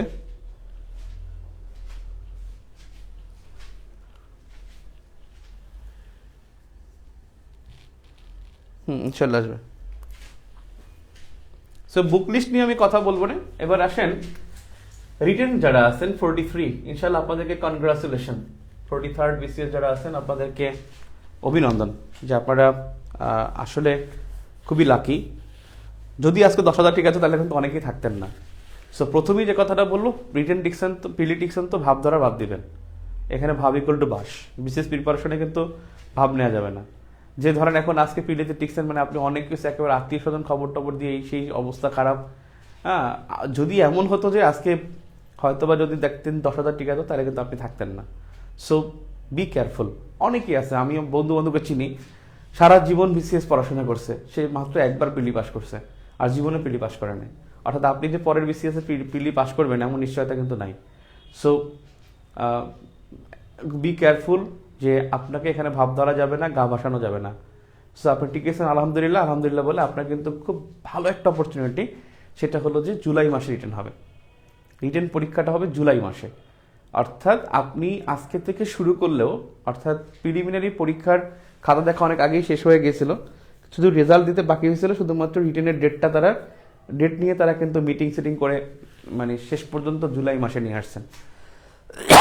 অর্থাৎ কোরবানির আগে আগে অথবা কোরবানির পরপর, জুলাই মাসে হলে কোরবানির পরে হওয়ার সম্ভাবনাই বেশি। তার মানে কোরবানির পরে হওয়ার সম্ভাবনা খুব বেশি যে আপনার রিটেন পরীক্ষাটা। সো কোরবানির পরে যদি পরীক্ষা হয়, তার মানে আপনি কোরবানির পরে হলে আপনার কিন্তু মিনিমাম আপনার জন্য হলো মিনিমাম যদি হয় তাহলে জুলাই মাসের 20 তারিখের আগে পরীক্ষা হচ্ছে না, 15 থেকে 20 তারিখ। তাহলে আজকে থেকে আপনি 7 মাস সময় পাচ্ছেন, অর্থাৎ ফেব্রুয়ারি, মার্চ, এপ্রিল, মে, জুন, জুলাই। তার মানে আপনার প্রায় 6.5 থেকে 7 মাস সময় পাবেন, অর্থাৎ 195 থেকে আপনি 210 দিন সময় পাবেন ইনশাল্লাহ। গুড এনাফ টাইম, একেবারে খুব ভালো একটা সময়। এবং যারা 41তম দিয়েছেন যারা, আমার মনে হয় তাদেরকে ভাইবা এই সময় হয়তো তাদের ভাইবা প্রস্তুতি নেওয়া লাগতে পারে। আরেকটা বিষয় হলো 43 যারা প্রিপারেশন নিবে, তারা যদি 44 প্রিলি মাঝখানে হবে, এখানে যদি তারা একটু গ্যাপ দেয়, এখানে 210 দিন, তো জাস্ট তাদের যে প্রিপারেশন আছে সেখানে পড়াশোনার ক্ষেত্রে জাস্ট 20 দিন আগে সে প্রিলিমিনারিতে চলে যাবে।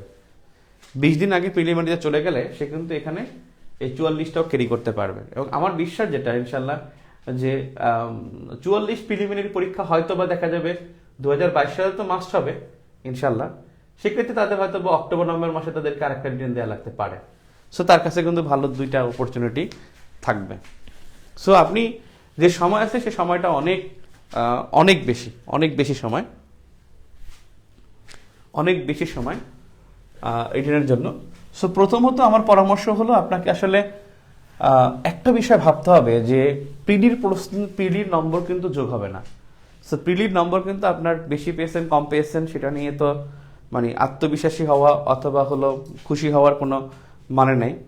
এখানে বিষয় হলো যে আপনাকে ক্যাডার হতে হলে এখানে কিছু নম্বর আপনাকে লাগবে। আপনি যদি জেনারেল ক্যাডার হন, আপনাকে জেনারেল ক্যাডার পেতে হলে আপনাকে আসলে এবছর যে অবস্থা যে আপনার 1800 মনে হয় সিট ছিল, 1800 সিটে হলো 15,000 টিকানো হয়েছে।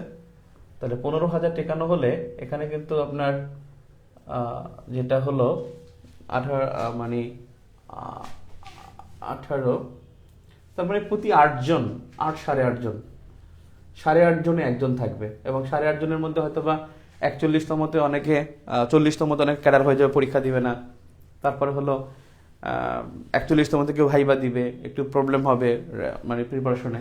আমার মনে হয় এটা 8 জনের নেমে আসবে, অর্থাৎ প্রতি 8 জনে একজন মিনিমাম, অর্থাৎ 8 জনে একজন, সাধারণত 10 জনে বা 12 জনে থাকে, এবছর 8 জনে একজন ক্যাডার হয়ে যাবে।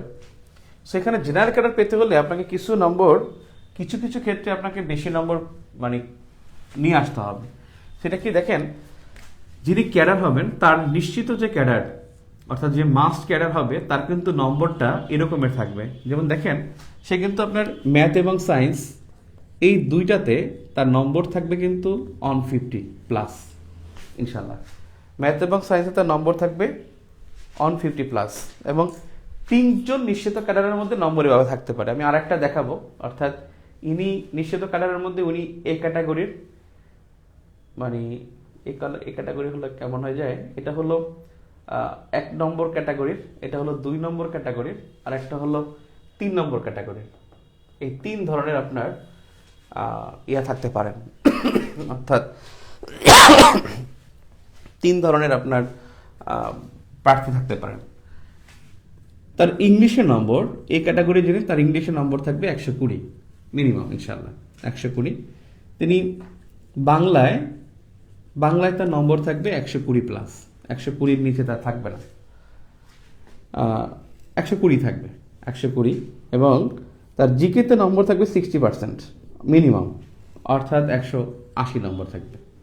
সো এখন দেখেন তার নম্বর কত আসে, 180 আর 120, এই হলো 400 নম্বর, 200, 300 নম্বর, 420, 420 আর হলো 500, 300, 420, 520, 520, 570 নম্বর। একজন প্রার্থী হয়তো 570 পেলে তার হয়তো বা ক্যাডার হওয়ার খুব ভালো চান্স থাকবে।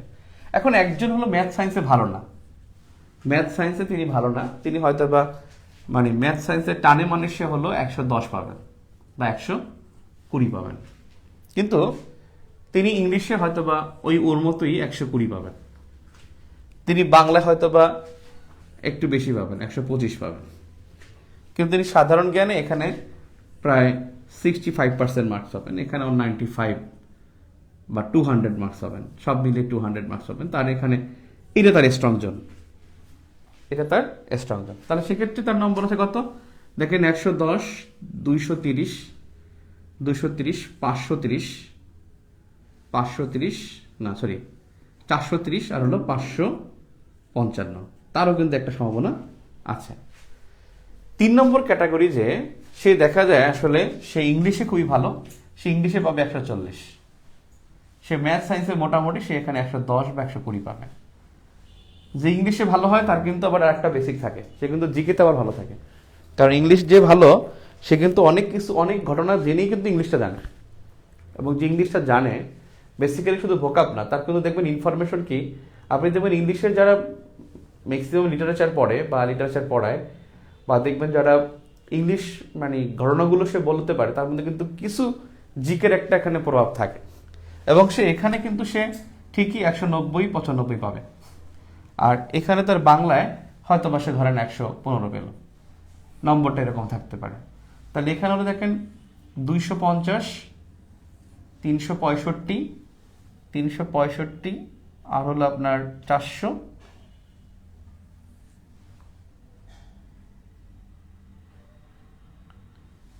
250, 365, তাহলে 365 আর 195, 0, 17 হাতে 1, 570। অর্থাৎ ক্যাডার হতে হলে আপনার কোনো না কোনো জায়গায় নম্বর আগাতে হবে। আপনি যদি ম্যাথ সায়েন্সে কম পান আপনার ইংলিশে দিয়ে আগাতে পারেন, অথবা ম্যাথ সায়েন্সে কম পেয়েছেন জিকে দিয়ে আগাবেন, আপনি যে কোনো একটা দিয়ে আগাবেন, হয়তো বা এটা দিয়ে আগাবেন জিকে দিয়ে, নয়তো ইংলিশ দিয়ে, নয়তো আপনি ম্যাথ দিয়ে আগাবেন। আর যদি কেউ সে ম্যাথে ভালো, সায়েন্সে ভালো, ইংলিশে ভালো, জিকেও মোটামুটি পারে, আমি দেখছি যে তিনটায় ভালো সে জিকেও মোটামুটি পারে, ভালো পারে, জিকেও তার ভালো পারে, কারণ তার নলেজগুলো ওরকমের, সে কিন্তু পুরো ঘটনাগুলোর সাথে সে খুবই মানে অ্যাডপ্ট। সো এখানে বিষয়টা হলো যে তার জন্য কিন্তু এখানে নম্বরটা তার জন্য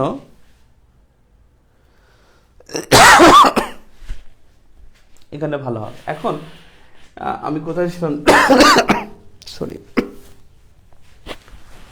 বিষয় হলো যে কেউ কি কাজ করবে, দেখেন অনেকে কি কাজ করবে, রিটেনে তো 450 পাও, 450 পেলে আপনি ভাইবা দিবেন, 450 পেলে ভাইবা দিতে পারেন, ভাইবা দিলে তো আর হবে না, এখানে ভাইবা দিলে আপনি কিন্তু মার্কস পান, কিন্তু আপনি কিন্তু কোয়ালিফাই করতে পারবেন না। সো এখানে আপনি 450 পেয়ে ভাইবা দেওয়া চিন্তা করলে, সাদা মারটা যদি আপনার স্কোর থাকে, হ্যাঁ আপনার স্কোর থাকবে যে একটায় কোনো রকম পাস করে আসলেন, আর একটা কোনো রকম ঠেকায় আসলেন, আর একটা ধরেন একটু 60% পাইলেন, কোনোটাই 70% না, একটা সাবজেক্টে আপনি 70% মার্কস পান নাই, তাহলে কিন্তু আপনার এখানে হবে না। কিছু সাবজেক্টে আপনার 70% উপরে পেতে হবে, কিন্তু 55 নিচে কখনো কোনো সাবজেক্টে এখানে ক্যাডার হওয়ার জন্য কল্পনা করাটা ভুল হবে, কারণ এখানে 55% মার্কস, আপনি 55% মার্কস আপনার মিনিমাম রাখতে হবে, আর কিছু সাবজেক্টে আপনার 65-75% মার্কস পর্যন্ত নিতে হবে। অর্থাৎ এখানে হয়তো একটা দুইটা সাবজেক্টে আপনি 55% মার্কস পেলেন, আর বাকি আবার একটায় আপনি 60% মার্কস পেলেন, বাকি একটা দুইটা আপনি 65% মার্কস পেলেন, এভাবে কল্পনা করলে এখানে আপনার রেজাল্টটা ভালো হবে। সো ক্যাডারদের নম্বর এটা, প্রথমত হলো আপনি রিটেন দিবেন, সেজন্য আপনি সময় পাচ্ছেন 210 দিন। 210 দিন সময় পেলে এখানে 20 দিন রাখবেন আপনি 44তম প্রিলির জন্য। আর যাদের শেষ বিসিএস তাদের তো 20 দিন আর তাদের তো আর 20 দিন ওখানে ব্যয় করতে হবে না। এখন আসলে কি আসলে কি যে যদি বলেন যে আমার নিজের ব্যর্থতার, আমি এতগুলো রিটেন দিয়েছি, আমি কেন কোয়ালিফাই করতে পারি নাই, মানে ভালোভাবে কিছু পাই নাই, এর পিছনে আমার কারণ যদি বলেন সেটা হলো যে আমি প্রত্যেকটা বার যে কাজটা করেছি, আমি কোনোবারই ইংলিশটা আমি পড়ি নাই, কোনোবারই ইংলিশ পড়ি নাই, কোনোবারই আমি জিকে পড়ি নাই। প্রত্যেকটা বার আমি ম্যাথ এবং সায়েন্স পড়ে গেছি। ম্যাথ সায়েন্স আর বাংলা কিছু পড়তাম, যে কারণে আমি বেসিক আমার খুব দুর্বল ছিল, যে কারণে আমার এখানে আসলে আমি শেষ পর্যন্ত গিয়ে আর কুলোতে পারিনি। 33তমতে সেখানে ক্যাডার হয়েছে সবাই 560, 65, 70, 75 নম্বরে, আমি 33তমতে নম্বর পেয়েছি 527। সো আমি কেন এখানে মানে কোয়ালিফাই করব? সো বিষয়টা হচ্ছে যে আপনার এখানে ওই পরীক্ষার আগে পড়া বা পরীক্ষার আগে পড়া, অথবা হলো আমি পারবো, হয়ে যাবে, আমি এগুলো পড়াই, সমস্যা নাই, এই সমস্ত বিষয়গুলো মানে মাথা আনা যাবে না। এখানেও আপনার স্ট্র্যাটেজিক্যালি আমার কৌশল থাকবে ওইটা যে আপনি স্ট্রং জোনটা রাখেন, আপনার রেগুলার জোন রাখেন। এখানে রেগুলার জোনটা কিন্তু পিলির চাইতে একটু ভিন্ন হবে, রেগুলার জোন। আর একটা হলো আপনার উইক জোন। স্ট্রং জোন আপনি দেখেন আপনি আসলে কোন জায়গাটা, অর্থাৎ আপনি সবার আগে ওইটা গুছিয়ে রাখেন। আপনি যদি ম্যাথে ভালো হন, জ্যামিতি কি আসছে এ যাবৎকালে জ্যামিতিগুলো গুছিয়ে রাখেন। আপনি সায়েন্সে ভালো হলে আপনি দেখেন আইসিটি আসলে আপনার সাথে কোপ আপ হয় কিনা, আপনি আইসিটি পারেন কিনা। আপনি যদি জিকে ভালো হন, জিকে ভালো হলে আপনি দেখেন বিগত জিকে কোশ্চেনটা দেখেন, 3 বছরের কোশ্চেন দেখেন যে আসলে কোন কোন বিষয়গুলো আপনার পড়া উচিত, এগুলো আসলে পারেন না। যেমন দেখেন কিছু জিকের প্রশ্ন আছে আপনি কিন্তু পড়লেও ভালো লিখতে পারবেন না, কিন্তু আপনি পরীক্ষা হলে গিয়ে ভালো নোট করে আসতে পারবেন। যেমন আপনার ধরেন 6 দফার গুরুত্ব পরীক্ষা আসলো, এটা আপনি অনেকগুলো পড়েও কিন্তু আপনি ওখানে ভালো করে লিখতে পারেন, নাও লিখতে পারেন। আবার এমন হতে পারে আপনি পড়েন নাই, বাট 6 দফা সম্পর্কে আপনি এমন একটা ধারণা আছে, আপনি ওখানে খুব ভালোভাবে লিখে আসতে পারবেন। ভাষা আন্দোলনের তাৎপর্য দেখা যাবে, এটা আপনি টেবিলে বসে পড়েও আপনি হয়তো এখানে ভালো কিছু করতে পারবেন না, লিখতে পারবেন না, অথবা দেখা গেল যে ওখানে আপনি পরীক্ষার হল নোট করে ফেলতে পারলেন। সো এখানে কিছু বেসিকের একটা খেলা আছে। আর একটা বিষয় হচ্ছে যে যদি কিছু পড়া থাকে তাহলে কিন্তু একটু ভালো করা যায়। সো একবার হলেও যে কোনো বিষয়ে একটা রিডিং দিয়ে যাওয়া উচিত, কারণ আপনি কিন্তু এখন সময় কিন্তু 3 মাস না, আপনার জন্য সময় কিন্তু ওরা বলে দিয়েছে জুলাই মাস, তার মানে আপনার কিন্তু সময় 7 মাস। সো সোলো অ্যান্ড স্টাডি আপনি আগাতে থাকবেন। আপনি এখানে যেটা ভালো, যেইটা আপনার স্ট্রং জোন, সেই স্ট্রং জোনটাকে আপনি করেন, আপনি এটাকে সিলেক্ট করেন এবং এটার বিগত 3-4 বছরের কোশ্চেন দেখে আপনি এখান থেকে ফিক্স করে রাখেন যে আপনি এটা কি পড়বেন। এবং এটা এমন একটা গুছানো থাকবে, আপনি একটা বিষয় আপনি কিন্তু নিজেকে ক্ষমা করতে পারবেন না। আমি 35তমতে নিজেকে ক্ষমা করতে পারছি না। 35তমতে আমি ইন্টারন্যাশনাল অ্যাফেয়ার্স কিন্তু আমি 11 নম্বর আনসার করতে পারি নাই। ইন্টারন্যাশনাল অ্যাফেয়ার্স, যে মানুষটা ঢাকা ইউনিভার্সিটিতে ইন্টারন্যাশনাল রিলেশনসে মাস্টার ডিগ্রি করেছে, যেই লোকটা মানে সেই 2008 সাল থেকে কোচিংয়ে পড়ায়, এবং যেই লোকটা বিসিএস রিটেন পড়ায়, নতুন সিলেবাস পড়িয়েছে, সেই লোকটা 11 নম্বর কিন্তু দিতে পারে নাই 35তমতে। 11 নম্বর আমি আশা করতে পারি নাই, কারণ ওখানে একটা অ্যাক্সিডেন্ট হয়ে গেছিলো, অনেক গল্পটা জানে। ম্যাথ পরীক্ষা ছিল প্রথমে, বিকালে ছিল ইন্টারন্যাশনাল, প্রথমে ম্যাথ, বিকালে ইন্টারন্যাশনাল। আমি ম্যাথ পরীক্ষা দিতে গিয়ে আমি ওখানে ম্যাথ পরীক্ষা দেওয়ার পরে এতটা খারাপ পরীক্ষা দিছি এবং এতটা কঠিন প্রশ্ন ছিল, ম্যাথে মাত্র 11 পাইছিলাম। এবং আমি মানে হুতাশে আমি 1 খাইছি চালের পিঠা, 2 হলো আমি খেয়েছি ট্যাবের পানি। একেবারে যে পানিটা আমার হাতে কিন্তু বোতল ছিল, মিনারেল ওয়াটারের বোতল ছিল আমার হাতে, কিন্তু আমি ট্যাবের পানি খাইছি এবং পেটটা ব্যথা ছিল। আমি কিন্তু 2 বার ওয়াশরুমে যেতে হয়েছে আমাকে, পেট খারাপ হয়ে গেছিলো, পেট ব্যথা হয়ে তারপরে আমি সময়টা কারণে আমি 11 নম্বর দিতে পারিনি। আবার স্ট্রং জোন যখন আপনি খারাপ করবেন, সেটা নিজেকে ক্ষমা করতে পারবেন না। মানে এটা আমি পারি, আমার এত জানাশোনা, অথচ আমি উত্তর করতে পারলাম না, এর চাইতে খারাপ কখনো লাগবে না। সো আপনার মনে হবে যে মানে এটার জন্য আপনাকে অনেক আত্মবিশ্বাসী করে দিবে, এবং এটার কারণে আপনি কিন্তু হতাশ হয়ে যাবেন। সো স্ট্রং জোনটা করবেন। রেগুলার জোন এখানে ঠিক ওইটাই, পত্রিকা পড়া। এবং পত্রিকা আপনাদের কিন্তু অবশ্যই গুরুত্বপূর্ণ, সবচেয়ে রিটেনের জন্য সবচেয়ে গুরুত্বপূর্ণ হলো অর্থ বাণিজ্য পৃষ্ঠা। প্রথম আলো পত্রিকাটা অবশ্যই পড়বেন, প্রথম আলো, এবং যদি কারো সম্ভব হয় বণিক বার্তাটা দেখতে পারেন, বণিক বার্তা। আর যারা কলাম পড়বেন তারা ইত্তেফাকে কলাম দেখতে পারেন। ইত্তেফাক এবং প্রথম আলো, দুইটা। আর বণিক বার্তাটা যদি আপনার সম্ভব হয় অ্যাফোর্ড করতে পারেন, ওখানে প্রচুর ডেটা থাকে, ওই ডেটাগুলো আপনার মানে হেডলাইনগুলো থেকে আপনার অনেক প্রশ্ন আপনি ওখান থেকে লিখে আসতে পারবেন। সো অর্থ বাণিজ্য পৃষ্ঠা গুরুত্বপূর্ণ, তারপর বিশ্বপাতা, তারপরে 1, 2, 3, 5 এবং শেষ পাতা। 5 নম্বর পৃষ্ঠা হলো কোনো সময় অনেক খুব গুরুত্বপূর্ণ ইনফরমেশন থাকে। 5 নম্বর পৃষ্ঠায় দেখবেন কখনো কখনো কোনো বুকের রিভিউ থাকে, কখনো কখনো দেখবেন আপনি কোনো ঘটনার একটা বিশাল রিভিউ থাকে, এটা মাঝে মাঝে পড়তে হবে। 1, 2, 3, 5 এবং শেষ পাতা। এরপরে সম্পাদকীয় অবশ্যই পড়বেন। সম্পাদকীয় আপনি সাধারণত দুপুরবেলা যখন ভাত টাত খেয়ে একটু রেস্ট নেবেন, তখন আপনি ওটা সম্পাদকীয়টা দেখতে পারেন। সম্পাদকীয় শুয়ে একটু রেস্ট নিলেন, সম্পাদকীয় তখন কিন্তু মাথায় খুব ভালোভাবে ক্যাচ করতে পারেন। পত্রিকা পড়বেন। আর পত্রিকার সাথে একটা বিষয় হলো ইংলিশ স্কিল বাড়ানোর জন্য, ইংলিশ স্কিল বাড়ানোটা খুব ইম্পর্ট্যান্ট। এই স্কিল বাড়ানোর জন্য যে কাজটা করতে পারেন, সে কাজটা হলো যে আমি কয়েকজনকে সাজেশন করেছিলাম এবং আমাকে একজন সাজেশন দিয়েছিল এটা, এবং এক বড় ভাই, তিনি পুলিশ ক্যাডার, এখন 30তম বিসিএসে তিনি পুলিশ ক্যাডার হন, সজল ভাই, সেলুট ভাই, আপনি যদি দেখেন। সো ভাই বলছিল যে আসলে এইভাবে করলে একটু কাজে লাগতে পারে। আমি কয়েকজনকে বলেছি এবং কয়েকজন আমাকে ইনবক্স করছে যে ভাই অনেক কাজ হয়। কাজটা হলো এরকমের, আপনি প্রতিদিন একটা করে নিউজ, ইংলিশ পেপারের একটা করে নিউজ আপনি দেখে দেখে 3 বার লিখবেন, নিউজ নট সম্পাদকীয়, এবং ওইটা আবার জোরে জোরে পড়বেন। এবং এটা হবে কি, ধরেন আপনার প্রতিদিন একটা মোস্ট হাইলাইটেড টপিক আপনি সিলেক্ট করবেন। যেমন আজকে ওমিক্রন নিয়ে আপনি পড়তে পারেন, আজকে ওমিক্রন নিয়ে খুব বিশাল লেখা আছে, তাহলে ওমিক্রন সংক্রান্ত বা করোনা সংক্রান্ত সব ওয়ার্ডগুলো কিন্তু আপনার জানা হয়ে যাবে, এবং ওইটা আপনি 3 বার দেখে দেখে লেখেন, স্পেলিং ঠিক হয়ে যাবে, সেন্টেন্স মেকিং ঠিক হয়ে যাবে, এবং খুব দ্রুত দ্রুত পড়েন। এবং দেখবেন আপনি যখন 3 বার করে আবার পড়বেন, তখন দেখবেন আপনার এটা পুরোপুরি গেঁথে যাবে। এবং জোরে জোরে লাউডলি পড়া, তখন আপনি দেখবেন ইংলিশ অ্যাকসেন্ট কোনো দুর্বলতা থাকলে আপনি খুঁজে বের করে দেখেন। আর স্পিকিংটা, রিডিং এবং রাইটিং, 3টাই কিন্তু আপনার এখানে ভালো একটা সুযোগ তৈরি হবে, মানে ভালো একটা মানে যেটাকে বলে আপনার গ্যাদার হবে। সো যে কোনো ঘটনা, আজকে হয়তো এটা থাকবে, কালকে দেখবেন বিপিএল নিয়ে থাকবে, বিপিএল T20 নিয়ে, ওই নিউজটা আপনি দেখে দেখে পড়েন, দেখবেন লেখেন, দেখবেন আপনার ক্রিকেট এবং T20 বিপিএল সংক্রান্ত শব্দগুলো কিন্তু আমার জানা হয়ে যাবে। পরের দিন হয়তো অন্য একটা তথ্য, যেমন 22 জানুয়ারি হয়তো বা আরেকটা কোনো তথ্য নিয়ে পড়বেন। অর্থাৎ হেডলাইন এবং মোস্ট ইম্পর্ট্যান্ট যে হাইলাইটেড, যেমন ঢাকা নোংরা সিটি হয়েছে, আজকে নিউজ আসছে, আগামীকাল নোংরা সিটি সম্পর্কে তথ্য থাকবে, ওটা দেখে দেখে লেখেন। সো এরকম করতে করতে আপনি দেখবেন আগামী 6-7 মাসের মধ্যে আপনার ভালো একটা, অর্থাৎ 180 দিনের মধ্যে 180টা টপিক আপনার পড়া হয়ে যাবে, 180টা টপিক আপনার লেখা হয়ে যাবে। সো দেখবেন আপনার এখানে ভোকাবগুলো আপনার স্ট্রং হবে, আপনার রিডিংগুলো খুব স্মুথলি, আপনার সেন্টেন্স মেকিংয়ে খুব আপনি ভালো একটা সাপোর্ট পাবেন।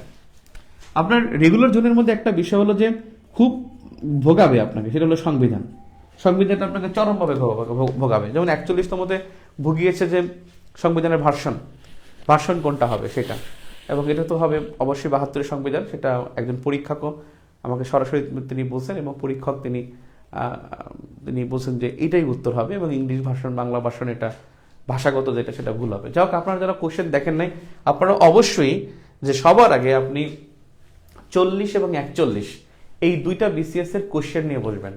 40 এবং 41, 40তম বিসিএসটা ছিল 20 সালের শুরুর দিকে, জানুয়ারিতে, আর 21 সালের অক্টোবরে হলো আপনার, অক্টোবর না নভেম্বরে,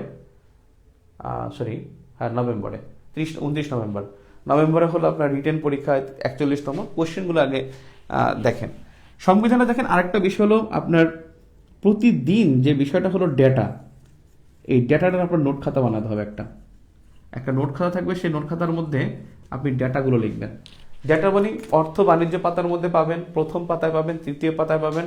বিশেষ করে অর্থনীতি সংক্রান্ত দেশের, বাংলাদেশের এবং ইন্টারন্যাশনালের যেই টপিকগুলো সবসময় আসে, তার একটা গুরুত্বপূর্ণ একটা ডেটা আপনার খাতায় থাকবে। হয়তো লিখে রাখবেন, নয়তো গুরুত্বপূর্ণ এটা পেলে কেটে গাম দিয়ে লাগায় রাখবেন। এবং এটা পড়াশোনার অর্ধেক। আপনার বিশেষ করে রিটেন পরীক্ষার জন্য ইনফরমেটিভ লেখা ছাড়া আপনি কিন্তু নম্বর পাবেন না। ইনফরমেশন ছাড়া গরুর রচনাও লেখা যায় না। গরুর রচনা লিখলেও কিন্তু আপনার ইনফরমেশন লাগে। আপনি যদি বাংলাদেশের নদী লেখেন, তাও কিন্তু আপনার ইনফরমেশন লাগবে। নদী সম্পর্কে লিখলে ইনফরমেশন লাগবে, অর্থাৎ ইনফরমেশন ছাড়া কিন্তু কিছু লেখা যাবে না। সো এই জন্য যখন নাম্বার থাকে, বিভিন্ন নাম্বার, পার্সেন্ট নাম্বার, সাল, সংখ্যা, এগুলো যখন থাকে, তখন কিন্তু মনে হয় যেন এটা ইনফরমেটিভ। আপনি বললেন যে রোহিঙ্গারা রোহিঙ্গারা বাংলাদেশের জন্য খুব ঝুঁকিপূর্ণ। কিন্তু আপনি যখন বলবেন যে ইকোনমিস্টের মতে বাংলাদেশের পরিবেশগত কমপক্ষে 4টি বিপর্যয় ঘটায় রোহিঙ্গা, এই 4টি বিপর্যয় 4টি যখন লিখলেন, 4টা পয়েন্ট দিয়ে দিলেন, তখন কিন্তু আপনার নম্বর অটোমেটিক বেড়ে যাবে। সো এখানে ডেটার কোনো মানে বিকল্প নাই, এবং ডেটাগুলো লিখে রাখা, বিশেষ করে পত্রিকার ডেটাটা লিখলে হয় কি, প্রথম আলো পত্রিকা বিশেষ করে কিছু কিছু কিওয়ার্ড দিয়ে রাখে, মানে একটা বিশাল গল্প থাকে, গল্প যেমন লেখা আছে কি যে অর্থ সংকটে হলো এলিভেটেড এক্সপ্রেসওয়ে, ওর মধ্যে ছোট করে লেখা আছে যে আসলে কে করবে, এটাকে পিপিপি করবে না চীন করবে, এরকম ছোট একটা নোট আছে। ওই নোটটাই কিন্তু পুরো ঘটনার একটা বড় একটা রিভিউ দেয়। ওই রিভিউটা পড়লে আপনার হয়ে যায়। এই জন্য পত্রিকা কেটে রাখাটা খুব ইম্পর্ট্যান্ট, এখানে গুরুত্বপূর্ণ ডেটার কেটে এখানে লাগাতে হবে। আরেকটা বিষয় অর্থনৈতিক সমীক্ষা, এটা নিয়মিত পড়তে হবে। অর্থনৈতিক সমীক্ষার মধ্যে যে জিনিসটা পড়তে হবে, অর্থনৈতিক সমীক্ষা শুধুমাত্র আপনার সংখ্যা না, এখানে 15টা অধ্যায় আছে। 15টা অধ্যায়ের মধ্যে অধ্যায়গুলো ধরবেন, অধ্যায়গুলোর মধ্যে রিডিংগুলো পড়বেন। এবং এখানে কিন্তু যে একবার আসছিল যে বর্জ্য ব্যবস্থাপনা সম্পর্কে 35তম বিশেষ আসছিল, এটা কিন্তু পুরোপুরি অর্থনৈতিক সমীক্ষার প্রশ্ন। মানব সম্পদ নিয়ে এবার প্রশ্ন আসছে, এটা অর্থনৈতিক সমীক্ষার প্রশ্ন। সো কোভিডের একটা কি জানি আসছে, সেটা কিন্তু এই অর্থনৈতিক সমীক্ষার তথ্য। সো অর্থনৈতিক সমীক্ষা শুধুমাত্র যে আপনাকে এখানে শুধু ডেটাগুলো পড়তে হবে, প্রবাসী আয় 5 বছরে পড়ে ফেলবো, গড়ায়ু 10 বছর পড়ে ফেলবো, এমনটা না। এখানে প্রত্যেকটা অধ্যায়, কৃষি নিয়ে একটা অধ্যায় আছে, শিল্প নিয়ে অধ্যায় আছে, বাণিজ্য নিয়ে অধ্যায় আছে, আপনি দেখবেন মুদ্রা নীতি সম্পর্কে একটা অধ্যায় আছে, তারপর যেমন পরিবেশগত একটা বিষয় কিন্তু অধ্যায় আছে, মানব সম্পদ সংক্রান্ত একটা অধ্যায় আছে। এই প্রত্যেকটা অধ্যায় রিডিংগুলো পড়া, দারিদ্র্য বিমোচন কৌশল নিয়ে বলা আছে, দারিদ্র্য বিমোচন কৌশলগুলো নিয়ে আপনি পড়ে ফেলেন। অর্থাৎ অর্থনৈতিক সমীক্ষাটা নিয়মিত পড়তে হবে, এবং 15টা যে চ্যাপ্টার আছে, ওই চ্যাপ্টারের রিডিং চ্যাপ্টারগুলো আপনাকে পড়তে হবে, এবং রিডিং চ্যাপ্টারগুলো শর্ট করে ইনফরমেশনগুলো জাস্ট মনে রাখা। প্রত্যেকটা পয়েন্ট থেকে আপনি 3-4টা ইনফরমেশন খালি ছোট্ট করে নোট করে রাখবেন। অর্থাৎ অর্থনৈতিক সমীক্ষা মানে নোট করাটা খুব বেশি ইম্পর্ট্যান্ট। আর আমি আপনাদের যারা 41তম রিটেনে যারা ছিলেন, তারা অনেকেই কিন্তু বলেছিলেন যে ভাই আপনাকে অনেক থ্যাঙ্কস, অনেকে বলছিলেন, হয়তো বা অনেকে আবার আপনারা শুনছেন যে নাইম ভাই ভালো পড়ায় না, বা ভাই নাইম ভাই এটা অনেকের কাছে অনেক কথা শুনেন, এগুলো আসলে শুনবেনই। তবে 41তম রিটেনে যারা পরীক্ষা দিয়েছে, আমি শিওর 41তমতে যারা আমার এখানে 2300 শিক্ষার্থী ছিল আমার অনলাইন ব্যাচে, আমি চ্যালেঞ্জ ইনশাল্লাহ এখান থেকে যদি যে কজন ক্যাডার হবেন ইনশাল্লাহ, তারা প্রত্যেকে বলবেন যে নাইম ভাই আসলে ক্লাসে অনেক কাজ হয়েছে, এবং তারা ক্যাডার হবেন ইনশাল্লাহ। যারা ক্যাডার হবেন তারা অবশ্যই নাইম ভাইকে আমি মনে করি যে 99.99% বলবেন যে আসলে দেখলে তিনি সেলুট দিবেন যে হ্যাঁ ভাই আপনার ক্লাস করে অনেক উপকার হয়েছে। এবং ক্লাসে হয় কি, ক্লাসটা শুনলে হয় কি, আপনি যে কোনো এখানে কিন্তু আপনার কোয়েশ্চেন আসবে না সরাসরি, আপনার টপিকটা আমরা যেটা করি টপিকটা পড়ি, কিন্তু কোয়েশ্চেন কি আসবে তা কিন্তু আমরা কেউ জানি না। এবছর যে প্রশ্ন আসছে, কিছু কিছু কোয়েশ্চেন আনবিলিভেবল। বাংলাদেশের অগ্রগতিতে শিক্ষা, সমাজ ও সংস্কৃতির এই 3টির সম্পর্কের আলোকে মূল্যায়ন করুন, এটা কি লেখা যায়। আর আমি আগে থেকে এই প্রশ্ন কি পড়াবো। এখন যদি কারো কাছে জানা যে সংস্কৃতির মধ্যে শিক্ষা থাকে, সমাজ থাকে, পরিবার থাকে, তারপর ধর্ম থাকে, তারপর হলো মানে ভাষা থাকে, প্রত্যেকটা মিলিয়ে কিন্তু সংস্কৃতি, আর প্রত্যেকটা বিষয় কিন্তু আবার মানে অগ্রগতিতে, সামাজিক অগ্রগতিতে গুরুত্বপূর্ণ ভূমিকা রেখে থাকে। সো বিষয়টা হলো যে আপনি এখানে এই সমীক্ষা কিন্তু আমি গতবারও পড়িয়েছিলাম 41তমতে, আমি এবারও ইনশাল্লাহ সমীক্ষা ধরে ধরে পড়াবো। যদিও গত বছর কিন্তু সমীক্ষা থেকে প্রশ্ন আসে নাই 41তমতে কিন্তু ইকোনমিক্স থেকে প্রশ্ন আসে নাই, এবং খুবই যে কোশ্চেন হয়েছে যে মানে অন্য একটা ধাঁচে রয়েছে, এবং এটা যে সবসময় হবে তা না, হয়তো দেখা যাবে 43তমতে সমীক্ষা থেকে অনেকগুলো প্রশ্ন দিয়ে দিল। সো বাংলাদেশ বিষয়গুলির মধ্যে আমরা 3টা গুরুত্বপূর্ণ বিষয় জানি, একটা হলো সংবিধান, একটা মুক্তিযুদ্ধ, একটা সমীক্ষা। এই 3টা হলো মেইন। আবার বলি, মুক্তিযুদ্ধ, সংবিধান, আর একটা হলো অর্থনৈতিক সমীক্ষা। এই 3টা হলো বাংলাদেশ বিষয়গুলির 50%-এর বেশি, 50%-এর বেশি 3টা বিষয়। এবং অর্থনৈতিক সমীক্ষাটা যদি কেউ ভালো করে পড়ে, তাহলে কিন্তু তার ওখানে প্রত্যেকটা অধ্যায় দেয়া আছে, পরিবেশ সংক্রান্ত, দারিদ্র্য বিমোচন সংক্রান্ত, নারী ক্ষমতায়ন সংক্রান্ত, শিল্প সংক্রান্ত, কৃষি সংক্রান্ত, জনসংখ্যা সম্পর্কিত, মানব সম্পদ সম্পর্কিত প্রত্যেকটা বিষয়, জ্বালানি নিয়ে বলা আছে, পরিবেশ নিয়ে বলা আছে। সো প্রত্যেকটা বিষয় এখানে কিন্তু অর্থনৈতিক সমীক্ষা বলা আছে। তার মানে রেগুলার জনের মধ্যে পত্রিকা থাকবে, সংবিধান থাকবে, ডেটা থাকবে, অর্থনৈতিক সমীক্ষা থাকবে। আর উইক জোন, এটা তো আপনি জানেন আপনার উইক জোন কি। এই উইক জোনটা কি সেটা জানেন আপনি। হাতের লেখা দ্রুত চলে না, হাতের লেখা খুব স্লো, আপনার হাতের লেখা খারাপ, আপনি ভালোভাবে লিখতে পারেন না, ডাবল কালি ব্যবহার করেন না, আপনি লেখার মধ্যে সৌন্দর্য বুঝেন না, আপনার লেখা অনেক ছোট, আপনি ফাঁকা ফাঁকা করে লিখতে পারেন না, এটা একটা বিষয়। উইক জোনের মধ্যে কি আছে দেখেন আপনি, হয়তোবা আপনি বাংলাদেশ ইন্টারন্যাশনাল পারেন না, আপনি হয়তোবা ইংলিশ পারেন না, আপনি হয়তোবা ম্যাথ বুঝেন না, আপনি হয়তোবা সায়েন্সে উইক, আমি বলবো ভাই প্লিজ আপনি আমাকে ধান্দাবাজ বলেন আর যাই বলেন, আমার এই সাজেশনটা যদি আপনার জন্য উপকার হয় তাহলে আমার কথাটা শোনেন। সেটা হলো আপনি এইগুলোর জন্য আপনি স্পেসিফিকভাবে হয়তো কোচিং করেন, কোন কোচিংটায় এই সাবজেক্টগুলো ভালো পড়ে আপনার উইক জোনটা, সেখানে কোচিং করেন, অথবা কোনো একটা ভালো স্যারের কাছে পড়ে ফেলেন। এখানে অনেক ভালো ভালো শিক্ষক আছেন, ইংলিশের জন্য খুব নাম করা কয়েকজন শিক্ষক আছেন, বাংলার জন্য খুব নাম করা শিক্ষক আছেন, ম্যাথের জন্য আমাদের রাহাত আছে, রাহাত ভালো পড়ায়, সায়েন্সের জন্য হলো আপনি আমরা কয়েকজনের নাম আমি বলতে পারি, আসলে যারা ফ্রিল্যান্সে তাদের নাম বলা যায়, কিন্তু কোনো একটা ব্র্যান্ডের হয়ে থাকলে আমি কিন্তু বলতে পারি না। যদি আপনার কাছে জানতে ইচ্ছা করে এই সাবজেক্ট সম্পর্কে, আমি কয়েকটা ভালো সাজেশন আপনাকে হয়তো দিতে পারি, যিনি কোনো ব্র্যান্ডে পড়ান না কিন্তু তিনি, বা আমি হয়তো বা আপনাকে এই সম্পর্কে সাজেশন দিতে পারবো। সো এখানে আপনি পারলে আপনি এখানে সময় দেন, এখানে প্রচুর সময় দেন, এখানে আপনি হাঁটি পাপা করে আগান, কিন্তু সময় দেন। হয়তো আপনি নিজে পড়েন, আপনার কাছে টাকা পয়সা নাই, ধরেন আপনার টাকা পয়সা নাই, আপনি এখানে পিডি টিকিট করছেন, আপনার এখন পড়তে হবে, আপনি কোনো বড় ভাই দেখেন খুঁজে বাইর করেন খুব ক্লোজ, যে ভাই তুই আমাকে এই সংবিধানটা ভালো পড়ো, সংবিধানটা বুঝাই দে, ভাই তুই ইংলিশটা ভালো পড়ো, ইংলিশটা কেমনে আমি করতে পারবো সেটা বুঝাই দে, তাকে বলেন। অথবা নিজে নিজে আপনি প্রচুর সময় দেন, 2টা করে বই কেনেন, এবং আমি আপনাকে এখানে কয়েকটা বইয়ের কথা আমি কিছু সাজেশন দেব। সো এখানে এই কাজটা করেন এবং পড়েন। এবং আমি আপনাদেরকে বলি, আমার রিটেন ব্যাচ ক্লাস চলছে, রিটেন ব্যাচে হলো 43তম রিটেনে আমার, এখানেও আমি বন্ধ রেখেছি। এখানে আমি যে কাজটা করেছি, ইন্টারন্যাশনাল অ্যাফেয়ার্সে আমার 2টা টপিক শেষ হয়েছে। একটা হলো আপনার introduction to IR, international economy, international affairs, মানে প্রথম অধ্যায় যেটা, যেখান থেকে কোশ্চেন হয় না। এ পর্যন্ত 5টা রিটেনের মধ্যে একবার হয়েছে, 35, 36, 37, 38, 40, 41, 6টা রিটেনের মধ্যে একবার আসছে। আর দ্বিতীয় হলো অ্যাক্টরস ইন দ্য ওয়ার্ল্ড, আমি 2টা অ্যাক্টরস ইন দ্য ওয়ার্ল্ড এটা শেষ করেছি। আর বাংলাদেশ বিষয়গুলির মধ্যে আমি প্রথমত জিওগ্রাফিটা শেষ করেছি প্রথম অধ্যায়, দ্বিতীয় অধ্যায় হলো পপুলেশন, এই 2টা অধ্যায় আমার শেষ হয়েছে। তার মানে বাংলাদেশ বিষয়গুলিতে অধ্যায় আছে 16টা, সংবিধান শেষ হয় নাই, সমীক্ষা শেষ হয় নাই, মুক্তিযুদ্ধ শেষ হয় নাই, যেগুলো আমি এই যে নেক্সট উইক থেকে ইনশাল্লাহ শেষ শুরু করব। আর এখানে মাত্র 2টা অধ্যায়, এখানে কিন্তু 16টা চ্যাপ্টার। এখানে হলো আপনার এমপিরিক্যাল আছে 7টা, কনসেপচুয়াল আছে 7টা, 714টা, আর প্রবলেম সলভিং, আর হলো পলিসি ব্রিফ। এই জন্য আমি 16টা অধ্যায় নাম দিয়েছি এখানে। তার মানে আপনার এই 32টা চ্যাপ্টারের মধ্যে আমাদের শেষ হচ্ছে 4টা, আর এখনো 28টা চ্যাপ্টার বাকি। আমার ভাই সময় নাই, যদি বলেন নতুন ব্যাচ, আমি আপনাকে নতুন টাইম দিতে পারবো না। আপনি যদি পারেন এখানে ভর্তি হয়ে যান, যত আগে ভর্তি হবেন তত ভালো। অর্থাৎ তাহলে আপনাকে রেকর্ড ক্লাস কম করতে হবে, এই 4টা চ্যাপ্টার আপনি রেকর্ড ক্লাস করে নেবেন। আমরা এখান থেকে শেষ করবেন ইনশাআল্লাহ, কারণ এখন তো সময় বেশি। আল্লাহ রহমতে শেষ করে আবার আমরা ব্যাক করবো যখন, তখন আপনি লাইভ ক্লাসগুলো পাবেন। এছাড়া রেকর্ড ক্লাসগুলো এই 4টা চ্যাপ্টারের রেকর্ড ক্লাস আছে।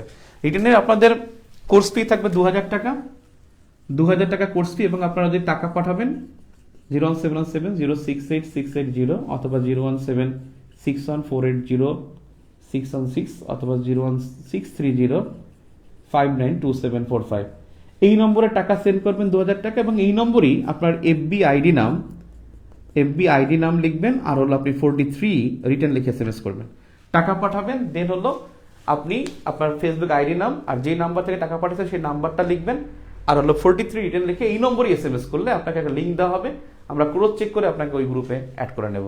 আমি আপনাদেরকে আলাদা নতুন ব্যাচ শুরু করতে পারবো না, কারণ আমার এই 4টা চ্যাপ্টার শেষ হয়েছে, এখনো 28 চ্যাপ্টার বাকি। তার মানে আমি এইটার সাথে আমি পড়বো, আর গ্যাপে সম্ভব হলে আমি এখানে মানে আগের ক্লাস লাইভ নেব, অথবা হলো রেকর্ড ক্লাসটা আপনি রেকর্ড করে নেবেন। সো এটা আপনি মেনে নিতে হবে। আমি কারণ সময় না, মানে একাধিক টাইম আমি দিতে পারবো না। এবং আপনাদের ক্লাস থাকবে ইনশাল্লাহ শনি সোম বুধ, শনিবার থাকবে রাত 10টায়, আর সোম বুধ থাকবে রাত 9টায়। এই হলো বিষয়। তো আপনারা বাংলাদেশ ইন্টারন্যাশনাল আমি 2টা সাবজেক্টই পড়াবো, বাংলাদেশ ইন্টারন্যাশনাল 2টা সাবজেক্টের জন্য আপনারা এইটা করতে পারেন। যাই হোক, আমি আপনাদের প্রিপারেশনে নেই আগাই। সো 3টা জোন আপনি ঠিক করলেন, এখন আপনি আসেন আসলে আপনার আসলে কিভাবে আপনি বাংলাদেশ ইন্টারন্যাশনালটা কিভাবে পড়বেন, আমি সেই সম্পর্কে একটু বলি। বাংলাদেশ এবং ইন্টারন্যাশনাল অ্যাফেয়ার্স, এখানে আপনার ভালো নম্বর পেতে হলে, মানে ভালো নম্বর ক্যারি করতে, প্রথমত হলো আপনাকে 100% আনসার করতে হবে। 100% আনসার না করলে আপনি আপনার মনোপুত নম্বর পাবেন না। এটা বিসিএস যে কোনো সাবজেক্টই আপনাকে 100% আনসার করতে হবে। 2 নম্বর হলো আপনার এখানে প্রচুর ডেটা থাকতে হবে। ডেটা মানে ইনফরমেশন, সংখ্যা তথ্য পার্সেন্ট এগুলো। 3 নম্বর হলো আপনাকে স্পেসিফিক লিখতে হবে, স্পেসিফিক লেখা, আর আপনার যে যা চেয়েছে সেটা আগে লেখা। আপনার বাংলাদেশ সরকার উপজাতিদের জন্য কি কি কাজ করেছে সেই সম্পর্কে লেখা আপনি একেবারে লিখবেন। বাংলাদেশ সরকার উপজাতিদের জন্য এই কাজগুলো করেছেন, অর্থাৎ তিনি বাংলাদেশ সরকার পার্বত্য ভূমি নিষ্পত্তি কমিশন গঠন করছে, পার্বত্য জেলা পরিষদ গঠন করেছে, পার্বত্য মন্ত্রণালয় প্রতিষ্ঠা করেছে, তারপর হলো আপনার পার্বত্য জজ আদালত করেছে। এই একেবারে স্পেসিফিক লেখা, পার্বত্য শান্তি চুক্তি করেছে। সো এই স্পেসিফিক লেখাগুলো চাইবে। এখন আপনি যদি মনে করেন সরকার কি করছে, সরকার চায় উপজাতিরা শান্তিতে থাকুক, সুখে থাকুক, এই বিষয়গুলো চায় না, একবারে পয়েন্ট আকারে স্পেসিফিক করে লেখা। নাম্বার 4 হলো আপনাকে একেবারে পয়েন্ট আকারে অবজেক্টিভ ভাবে লিখতে হবে, পয়েন্ট আকারে অবজেক্টিভ ভাবে লেখা, অবজেক্টিভ ভাবে লেখা। এখন বলতে পারেন অবজেক্টিভ ভাবে কি? অবজেক্টিভ ভাবে মানে হলো যে লেখাটা দেখলে মনে হবে যেন এখানেই শেষ। আপনাকে ধরেন 5 নম্বরের কোশ্চেনে চাইছে জনসংখ্যা নিয়ন্ত্রণের উপায়গুলো কি কি, আপনি 10টা পয়েন্ট লিখবেন, কাটা 10টা পয়েন্ট লিখে শেষ করে দিবেন। ও মনে করবে যে 5 নম্বরের জন্য 10টা পয়েন্ট লিখছে, তার মানে এখানে একেবারে এক্সাক্ট আনসার হয়ে গেছে। এরকমের এখন যদি আপনি জনসংখ্যা নিয়ন্ত্রণ উপায় সম্পর্কে আপনি যদি গদবাদা লিখতে থাকেন তাহলে কিন্তু আপনার হবে না। যে কোনো গদবাদা প্রশ্নেও আপনি কিন্তু পয়েন্ট আকারে লিখতে পারবেন। আপনার মধ্যে আসবে সমাজ ও সংস্কৃতির মধ্যে পার্থক্য কি, সেটা গদবাদা মানে ধুমায় না লিখে আপনি 1 2 3 4 চারটা পয়েন্ট নিজে নিজে বের করেন এবং ওই 4টা পয়েন্টের সাথে আপনি রিলেট করে লেখেন। এই জন্য বলছি পয়েন্ট আকারে অবজেক্টিভ ভাবে লেখা। এবং টাইম ম্যানেজমেন্ট এখানে খুব ফ্যাক্ট। টাইম ম্যানেজমেন্ট এটা আমি আপনাদেরকে অনেকবার বলবো যারা আছেন এবং বলেছিও।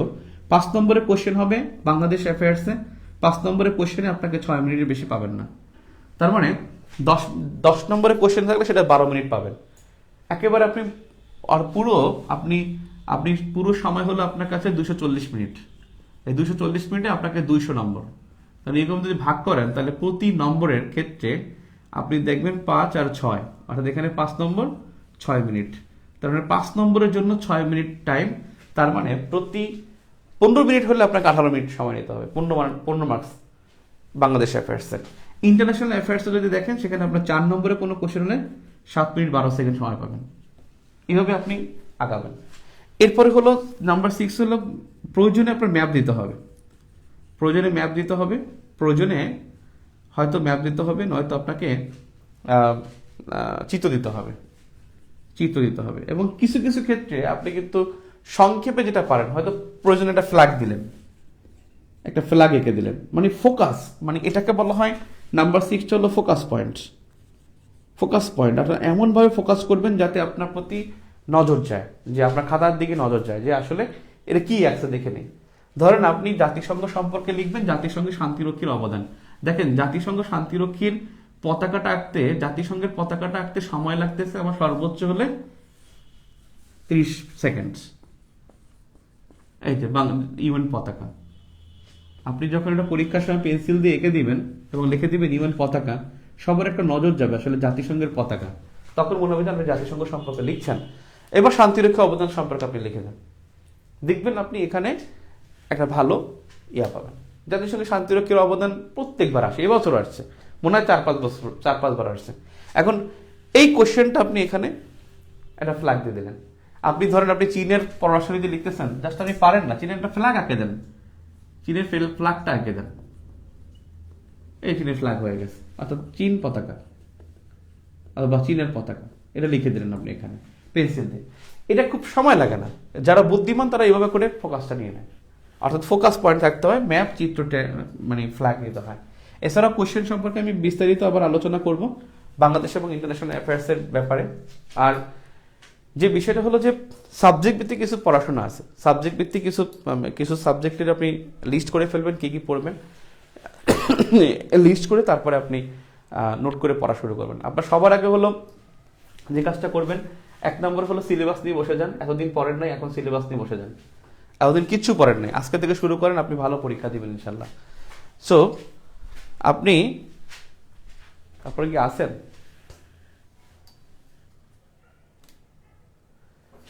সবার আগে হলো সিলেবাসটা নিয়ে বসে যান। সেকেন্ড যেটা করতে পারেন, সেকেন্ড হলো আপনি বিগত 3টা বিসিএস এর প্রশ্ন দেখেন, অন্তত 3টা প্রশ্ন, প্রত্যেকটা সাবজেক্ট ওয়াইজ আপনি দাঁড় করাবেন। নাম্বার 3 হলো আপনি কোন সাবজেক্টের জন্য কি কি পড়বেন। আপনি ইংরেজির জন্য কি কি পড়বেন, ইংরেজির একটা লিস্ট করে ফেলেন। ইংরেজির জন্য কি কি পড়বেন, ইংরেজি একটা লিস্ট করে ফেলেন। ইংরেজি লিস্ট করবেন। যেমন দেখেন আপনার ইংরেজি সম্পর্কে, ইংরেজিতে আপনার নম্বর আছে 200 এবং এখানে কি কি প্রশ্ন আসে, বিশেষ করে ব্যাংক রিটার্ন। এই ব্যাংক রিটার্নটা খুব এখানে কাজে লাগে, ব্যাংক রিটার্ন। তারপর হলো আপনার আইএলটিএস এর রিডিং এবং রাইটিং, রিডিং প্লাস রাইটিং। এই আইএলটিএস এর রিডিং রাইটিং এর বই দেখতে পারেন। বিনয় বর্মনের একটা বই আছে, বিনয় বর্মন কমিউনিকেশন স্কিলের উপরে, বিনয় বর্মনের একটা বই আছে। এরপর হলো আপনি প্র্যাকটিস দেখেন, গাইড বই থেকে প্র্যাকটিস দেখতে হবে। নাম্বার 4 হলো এখানে কিন্তু খুব গুরুত্বপূর্ণ ইংরেজিতে হলো এসে নম্বর কিন্তু 50, এই 50 নম্বর এটা কিন্তু ক্যারি করতে হলে ওই যে বললাম ডেইলি স্টার পত্রিকা দেখে দেখে লিখতে হবে। মানে এটা এই 50 নম্বরের পরীক্ষা যদি আপনি খারাপ দিয়ে ফেলেন তাহলে কিন্তু আপনি ফেল করার সম্ভাবনা বেশি থাকবে। এবং যারা ফেল করবে তাদের হলো 60 to 70% ফেল করবে শুধু ইংলিশেতে, শুধু ইংলিশ ফেল করবে 60 to 70%। সো ইংলিশে আপনার কিন্তু খুব ভালো, এখানে আপনার গ্রামাটিক্যালি শুদ্ধ থাকতে হয়, স্পেলিং ঠিক রাখতে হয়, প্লাস ওর বেশি লিখতে হয়। 4 নম্বর হলো আপনি দেখেন বাংলার জন্য আপনি কি করবেন ঠিক করে ফেলেন। বাংলা আপনি গ্রামার যাই পড়েন, একটা গাইড পড়বেন আর একটা ভাষা শিক্ষা পড়বেন। ভাষা শিক্ষা পড়বেন প্লাস একটা গাইড বলতে বিসিএস এর যে গাইডগুলো আছে সেখান থেকে একটু হেল্প নেবেন। আর ভাষা শিক্ষা বই থেকে কিন্তু আপনি প্রত্যেকটা টপিকের যে টপিকগুলো আসে সিলেবাস আছে সেগুলো ভাষা শিক্ষা থেকে প্র্যাকটিস করবেন। আর এখানে সাহিত্যের জন্য আমি আগেও বলতাম যে ওরাকল প্রিলির অংশটা যারা পড়ে থাকছেন, এই ওরাকল প্রিলি অংশটা এখানে গুরুত্বপূর্ণ। যদি এটা পড়তে না চান তাহলে আপনি অবশ্যই শিকড়, একটু আধুনিক বই, এটা দেখতে পারেন। শিকড় মানে খুব কষ্ট করে যেটা মনে হলো, সব শিকড় বইটা দেখতে পারেন সাহিত্যের জন্য। নাম্বার 5 হলো ম্যাথ। নাম্বার 5 মানে এখান থেকে এই দুইটা তো আলাদা। যাও ম্যাথের জন্য আমরা একটা সাজেশন হলো, আমি ম্যাথ কম পারি কিন্তু 37তমতে পারতে 37তমতে একটু ভালো পরীক্ষা দিয়েছিলাম। আমার যেটা মনে হয়েছে ম্যাথের যে কাজটা করা উচিত সেটা বললাম যে সিলেবাস ধরে শুধুমাত্র বেসিক বই পড়া, সিলেবাস ধরে 3টা বই পড়া। একটা হলো নবম দশম সাধারণ ম্যাথ, সাধারণ গণিত, আর একটা হলো নবম দশম উচ্চতর গণিত, সিলেবাস ধরে ধরে। আর একটা হলো উচ্চ মাধ্যমিক গণিত। এখান থেকে কয়েকটা চ্যাপ্টার, বিন্যাস সমাবেশ সেট, তারপরে হলো আপনার পরিমিতি এসএসসি থেকে বেশি আসে। তারপরে হলো আপনার ওই যে লগ এখান থেকে আসে মাঝে মাঝে। এরপরে হলো ম্যাথ, এই 3টাই পড়া। এবং প্লিজ ভাই এটার গাইডের জন্য আপনার প্লিজ এই যে প্রফেসরসের এটা গাইডটা পড়েন না, ও এসিউরেন্সের ম্যাথ গাইড পড়েন না, এই 2টা গাইড একেবারেই বাদ দিবেন মানে ম্যাথের জন্য। এরপর হলো নাম্বার 6 হলো আমি কিন্তু সাজেশন দেওয়ার জন্য বলতেছি, কোনো বইয়ের প্রতি আমার বায়াসনেস নাই, কেউ আমার কোনো পুশিংও করে না যে তুমি এই বইটা বলো। এটা শুধুমাত্র আমার অভিজ্ঞতা থেকে বললাম। অসুস্থ, খুব রোবোটিক হয়ে যাচ্ছে। নাম্বার 6-এ আসেন। এরপর দেখেন আপনার ইংরেজি, বাংলা, ম্যাথস, তারপর থাকে কি বাংলাদেশের আন্তর্জাতিক, তো বাংলাদেশ এবং ইন্টারন্যাশনাল অ্যাফেয়ার্স। এবং এটার জন্য আপনারা আমাদের এই ভিউ ফর জিকে গ্রুপে থাকবেন, ভিউ ফর জিকে গ্রুপ। তারপর হলো আপনারা পারলে আমার ক্লাস লেকচার, যদি পারেন আমার ক্লাস ভর্তি হয়ে, নয়তো ক্লাস লেকচার দেখেন, অথবা আরও কোনো বিখ্যাত টিচারদের ক্লাস লেকচার দেখবেন। আর এটার জন্য পত্রিকার বিকল্প নাই, পত্রিকা পড়বেন। আরেকটা হলো অবশ্যই বেসিক ভিউ বাংলাদেশ ইনশাল্লাহ আসবে। আর ইন্টারন্যাশনালটা একটু এডিট করব, কারণ এডিট করতে হবে, পরীক্ষা তো দেরিতে হচ্ছে, সো একটু এডিট করতে হবে। বেসিক ভিউ দেখবেন। আর মানে সংবিধান দেখবেন, সংবিধান পড়তে হবে, সমীক্ষা, এবং সমীক্ষা যেহেতু পরীক্ষা জুলাইতে হবে, নেক্সট সমীক্ষা হয়তো বা অক্টোবরে আসবে। সো আগের সমীক্ষা থেকেই পড়েন।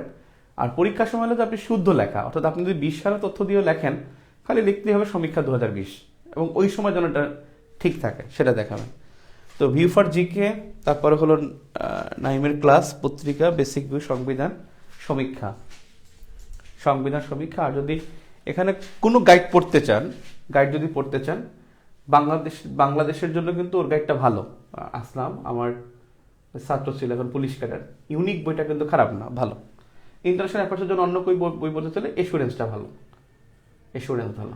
আর ইন্টারন্যাশনাল অ্যাফেয়ার্সের কনসেপচুয়ালের জন্য একটা বই আছে, সেটা হলো ন্যাশনাল ভার্সিটির। এই ন্যাশনাল ভার্সিটির একজন চতুর্থ বর্ষের আন্তর্জাতিক সামথিং লেখা, মানে চতুর্থ বর্ষের একটা বই আছে আন্তর্জাতিকের, পলিটিক্যাল সায়েন্স, রাষ্ট্রবিজ্ঞানের চতুর্থ বর্ষের আন্তর্জাতিক ইস্যুর কোনো সাবজেক্ট একটা বই আছে, সেই বইটা খুব ভালো। এখানে প্রফেসর ডক্টর আনোয়ারা ম্যাডামের একটা বই আছে, আন্তর্জাতিক রাজনীতি, তিনি সাবেক পিএসসি মেম্বার ছিল, তার বইটাও দেখতে পারেন। এই হলো বিষয়। আর ইন্টারন্যাশনাল অ্যাফেয়ার্সের জন্য আরেকটা ভালো বই আছে, সেটা হলো আন্তর্জাতিক সম্পর্কের মূলনীতি, হালিম স্যারের। আব্দুল হালিম স্যার, তার একটা বই আছে আন্তর্জাতিক সম্পর্কের মূলনীতি, আন্তর্জাতিক সম্পর্কের মূলনীতি। এই বইটা টেবিলে থাকা উত্তম, টেবিলে রাখা উচিত, কিছু কিছু কনসেপ্ট ওখানে খুব ইজিলি বসানো আছে। যাই হোক, আপনারা অনেকে চলে গেছেন, হয়তো রাত্রে 12টা বেজে গেছে, আমি অনেকক্ষণ বক বক করলাম, আপনারা হয়তো বা কেউ বুঝতে পারছেন, কেউ পারেন নাই। আর আপনারা আপনাদের যদি মনে হয় যে আপনারা, আশা করি অনলাইন ব্যাচে, কারণ এখন অফলাইনে তো আর সব পাবেন না, অফলাইনে তো সব ক্লাস পাওয়া সম্ভব না। সো যদি মনে হয় যে অনলাইনে ক্লাস করবেন, ভালো হবে ইনশাল্লাহ। আর আপনার আগামী শনিবার থেকে রিটেন ক্লাস এবং রবিবার থেকে হলো প্রিলি ক্লাস, আপনারা ভর্তি হলে কালকের মধ্যে, পরশু দিনের মধ্যে হয়ে যাবেন ইনশাল্লাহ, এবং আশা করি ভালো একটা সার্ভিস পাবেন। সো ঠিক আছে, আল্লাহ হাফেজ, আজকে এ পর্যন্তই থাকুক, আপনারা ভিডিওটা দেখেন। আর কোনো কোশ্চেন আছে কিনা আমি 2 মিনিট সময় নিয়ে দেখি। বাংলাদেশ বিশ্ববিদ্যালয় বই না পেলে কিন্তু আন্দোলন করবো ভাইয়া, আবু তালিব, ইনশাল্লাহ চেষ্টা করব। ওকে ভাইয়া, সায়েন্সের জন্য, সায়েন্স তো আমার মনে নেই না, সায়েন্সের জন্য একটু বলে দিই, সায়েন্সের জন্য বলে দিই, আমি ভুল করে ফেলছি। সায়েন্সের বিষয়টা হলো, সায়েন্স সম্পর্কে আমি কম জানি, এটা ঠিকই। সায়েন্সে কঠিন হলো এটা, আইসিটি প্লাস হলো আপনার triple electronic and electronics, electrical and electronics, এটা হলো 15 নম্বর, আর এটা হলো 25 নম্বর, এই হলো 40। আর আমরা জেনারেল সায়েন্স, এটা মানব, যাকে বলে যে দৈনন্দিন বিজ্ঞান, এই জেনারেল সায়েন্স হলো, এখানে হলো 60 নম্বর, এবং এই 60 নম্বর হলো একেবারে 9-10 যে বইটা আছে, 9-10 সাধারণ জেনারেল সায়েন্স, এবং এই বইটা একেবারে পারফেক্ট। মানে এখানে এই বইটা এবং সায়েন্সের কনফিডেন্সের শিক্ষক আছেন কয়েকজন, তাদের ক্লাস লেকচার পারলে নোট মানে উঠাবেন। এবং জেনারেল সায়েন্স 9-10-এর জেনারেল সায়েন্সের কনফিডেন্সের শিক্ষকদের ক্লাস নোট দেখতে পারেন, আর 9-10-এর জেনারেল সায়েন্সটা দেখেন। আর কিছু অধ্যায় আছে, যে সিলেবাস ধরে, এই অধ্যায়টা এসএসসি এবং এইচএসসি দুইটাকে কম্বাইন করে ওইটাকে নোট করে রাখা, এবং তারা খুবই বুদ্ধিমান। আমি আসলে বিষয়গুলো, ট্রিক্সগুলো বুঝছি শেষে, কিন্তু তখন তো বয়স শেষ হয়ে গেছে।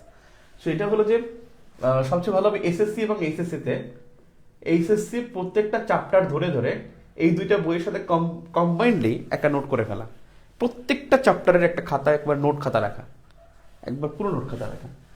আর আইসিটির জন্য বাজারে আপনি আইসিটির জন্য দেখবেন বিগত 3-4 বছরের কোয়েশ্চেন দেখে, তারপরে আপনি দেখে শুনে একটা কিনেন, গাইড কিনতে পারেন, অথবা হলো আপনি 9-10-এর বা ইন্টারমিডিয়েট, ওই মোজাম্মেল হক না জানো কি আছে, মাহফুজুল হায়দার না জানো কি, সরি, নীল কাভারের বই, সেখান থেকে হেল্প নিতে পারেন। সিলেবাস ধরে জাস্ট, সিলেবাসে কি আছে সেগুলো ধরে নেবেন। আর একটা বিষয় হলো যে সায়েন্সে এবং আইসিটিতে কিছু রিসেন্ট থাকে, যেমন আপনি দেখেন সরকার 5G চালু করছে, আপনি নিশ্চিত থাকেন 5Gর বৈশিষ্ট্যগুলো দেখে যান, ইনশাল্লাহ আসতে পারে। আবার হলো চীন 6G চালু করছে, 6Gর বৈশিষ্ট্যগুলো দেখে যান, 5 নম্বরে কোশ্চেন পেতে পারেন। 5G এবং 6G থেকে কোশ্চেন আসতে পারে, সম্ভাবনা অনেক বেশি। তৃতীয় সাবমেরিন কেবল স্টেশন হচ্ছে বাংলাদেশে, ওই তৃতীয় সাবমেরিন কেবল স্টেশনের পাওয়ার ক্ষমতা কত, দৈর্ঘ্য টৈর্ঘ্য এগুলো জেনে যান। আবার আমরা দেখছি, আমি আরেকবার ডিজিটাল বাংলাদেশের সম্পর্কে সব পেয়েছিলাম। একবার আমি পরীক্ষা দিয়েছিলাম, আমার ছিল যে মনে হয় how to open Facebook account কীভাবে খোলা হয়। অর্থাৎ যেটা আলোচিত থাকে সেটা কিন্তু আইসিটিতে পরীক্ষা আসে। আবার রিসেন্ট বিজ্ঞানের ক্ষেত্রে এখন দেখেন কোভিড সম্পর্কে মনে হয় আসছে কিনা আমি জানি না, হয়তো আসছে। কোভিডের চিকিৎসা বা অমিক্রণের চিকিৎসা, এটা কিন্তু টিকা ভ্যাকসিন এগুলো নিয়ে কিন্তু প্রশ্ন আসবে, এবং রিসেন্ট প্রশ্ন এখান থেকে থাকে। আর এখানে যদি গাইড পড়েন, এই গাইড পড়লে আমি দুইটা জিনিস বলবো। একটা হলো মানে প্রফেসর অ্যাসিওরেন্স, এই দুইটা গাইড দেখার দরকার নাই। এখান থেকে যদি দেখেন সর্বোচ্চ ওরাকল গাইড থেকে। আর নতুন কিছু শিক্ষকরা আছেন, যেমন কিছু শিক্ষকরা আছেন তারা খুব ভালো গাইড লেখেন। আপনি বিজ্ঞানের কয়েকজন নতুন নতুন শিক্ষক, তারা কিন্তু ভালো লেখেন, ওটা দেখেন। এখন নতুন আসলে বেসিক্যালি হলো যে আগে পরিশ্রম করতেন না প্রকাশনীগুলো। আমরা কয়েকজন বাজারে থাকার কারণে প্রকাশনীগুলোকে অনেক কষ্ট করতে হচ্ছে। মানে প্রকাশনী মানে যারা খুব রেনাউন্ড প্রতিষ্ঠান, অনেক সেই 1999-95 সাল থেকে তারা মার্কেটে আছে এবং তারা ব্যবসা করে যাচ্ছে, কিন্তু আসলে বেসিক্যালি তাদের কিন্তু ইফোর্ট নাই। আমরা কয়েকজন হয়তো বা কিছু কষ্ট করি, হয়তো আমাদের মেধায় কুলায় না, তারপর আমরা করি। সবাই কিন্তু এই কষ্টটা করে না। সো এই কষ্ট করার মতো তাদের কিন্তু মানসিকতা খুব কম। তাদের বই ধরলেই আপনি বুঝবেন যে আসলে কষ্ট নাই। এত মোটা মোটা গাদা গাদা বই থাকবে, দেখবেন আপনি কতটা প্রশ্ন 43তমতে 41তমতে এখান থেকে লিখতে পারছেন, এবং কতজনের এতগুলো পড়া সম্ভব। আর আমাদের বই থাকে ছোট ছোট। ইন্টারন্যাশনাল অ্যাফেয়ার্সের বই ছিল মাত্র এতটুকু, 280 পৃষ্ঠা, 200 পৃষ্ঠা মনে হয়, পৃষ্ঠা বলে গেছি, একটু ছোট্ট একটা বই ছিল। এবং সেই ছোট্ট বই থেকে কিন্তু ভালো পরীক্ষা কিন্তু এখান থেকে পরীক্ষা ভালো হয়েছে। এই যে ইন্টারন্যাশনাল অ্যাফেয়ার্সের এটা ছিল, এই যে বেসিক ভিউ, কত পৃষ্ঠারে, 280 পৃষ্ঠা। এই যে, আর ওইগুলো হচ্ছে 900, 1000, 1300 পৃষ্ঠা। সো আমরা কিন্তু খুব চ্যালেঞ্জ দিচ্ছি তাদেরকে। সো সেই জন্য নতুন নতুন বই পড়বেন। এখন যদি বলেন যে ভাই এই বই না থাকলে কি কেউ পাস করতো না, আরে ভাই এই কথা অনেকেই বলে, বেসিক বই না থাকলে কেউ পাস করতো না, করতো, সবাই পাস করতো, বই না থাকলে তো পাস করবে, কিন্তু কম্পিটিশনটা কম হতো। এখন কম্পিটিশনটা আমরা বাড়াই দিচ্ছি, এটা হলো বিষয়। আমরা সো নতুন নতুন রাইটারের বই আছে, সেটা একটু দেখেন, ঠিক আছে? সো আল্লাহ ভরসা আপনাদের সাথে দেখা হবে, আরো কথা হবে ইনশাল্লাহ। আমি খুবই কাছে কয়েকদিন ধরে মানে বেশ একটা বাজে অবস্থা যাচ্ছে, ঘোরাঘুরি বেশি হচ্ছে। তো যাই হোক, আপনাদের সাথে দেখা হবে ইনশাল্লাহ ক্লাসে। আশা করি শনিবার দিন রাত 9টায় আপনারা রিটেন ব্যাচে যারা আসতে চান তারা আসবেন, আর রবিবার দিন প্রিলি ব্যাচে যারা আসতে চান তারা ইনশাল্লাহ আসবেন। আমাদের প্রিলির ফি হলো 1800 টাকা, আর রিটেনের ফি হলো 2000 টাকা। যদি বিস্তারিত জানতে হয় তাহলে আপনারা এই নম্বরে টেক্সট করতে পারেন, 077068680, এই নম্বরে টেক্সট করতে পারেন, অথবা আমাকে ইনবক্সেও নক দিতে পারেন, ঠিক আছে? থ্যাংক ইউ, আল্লাহ হাফেজ।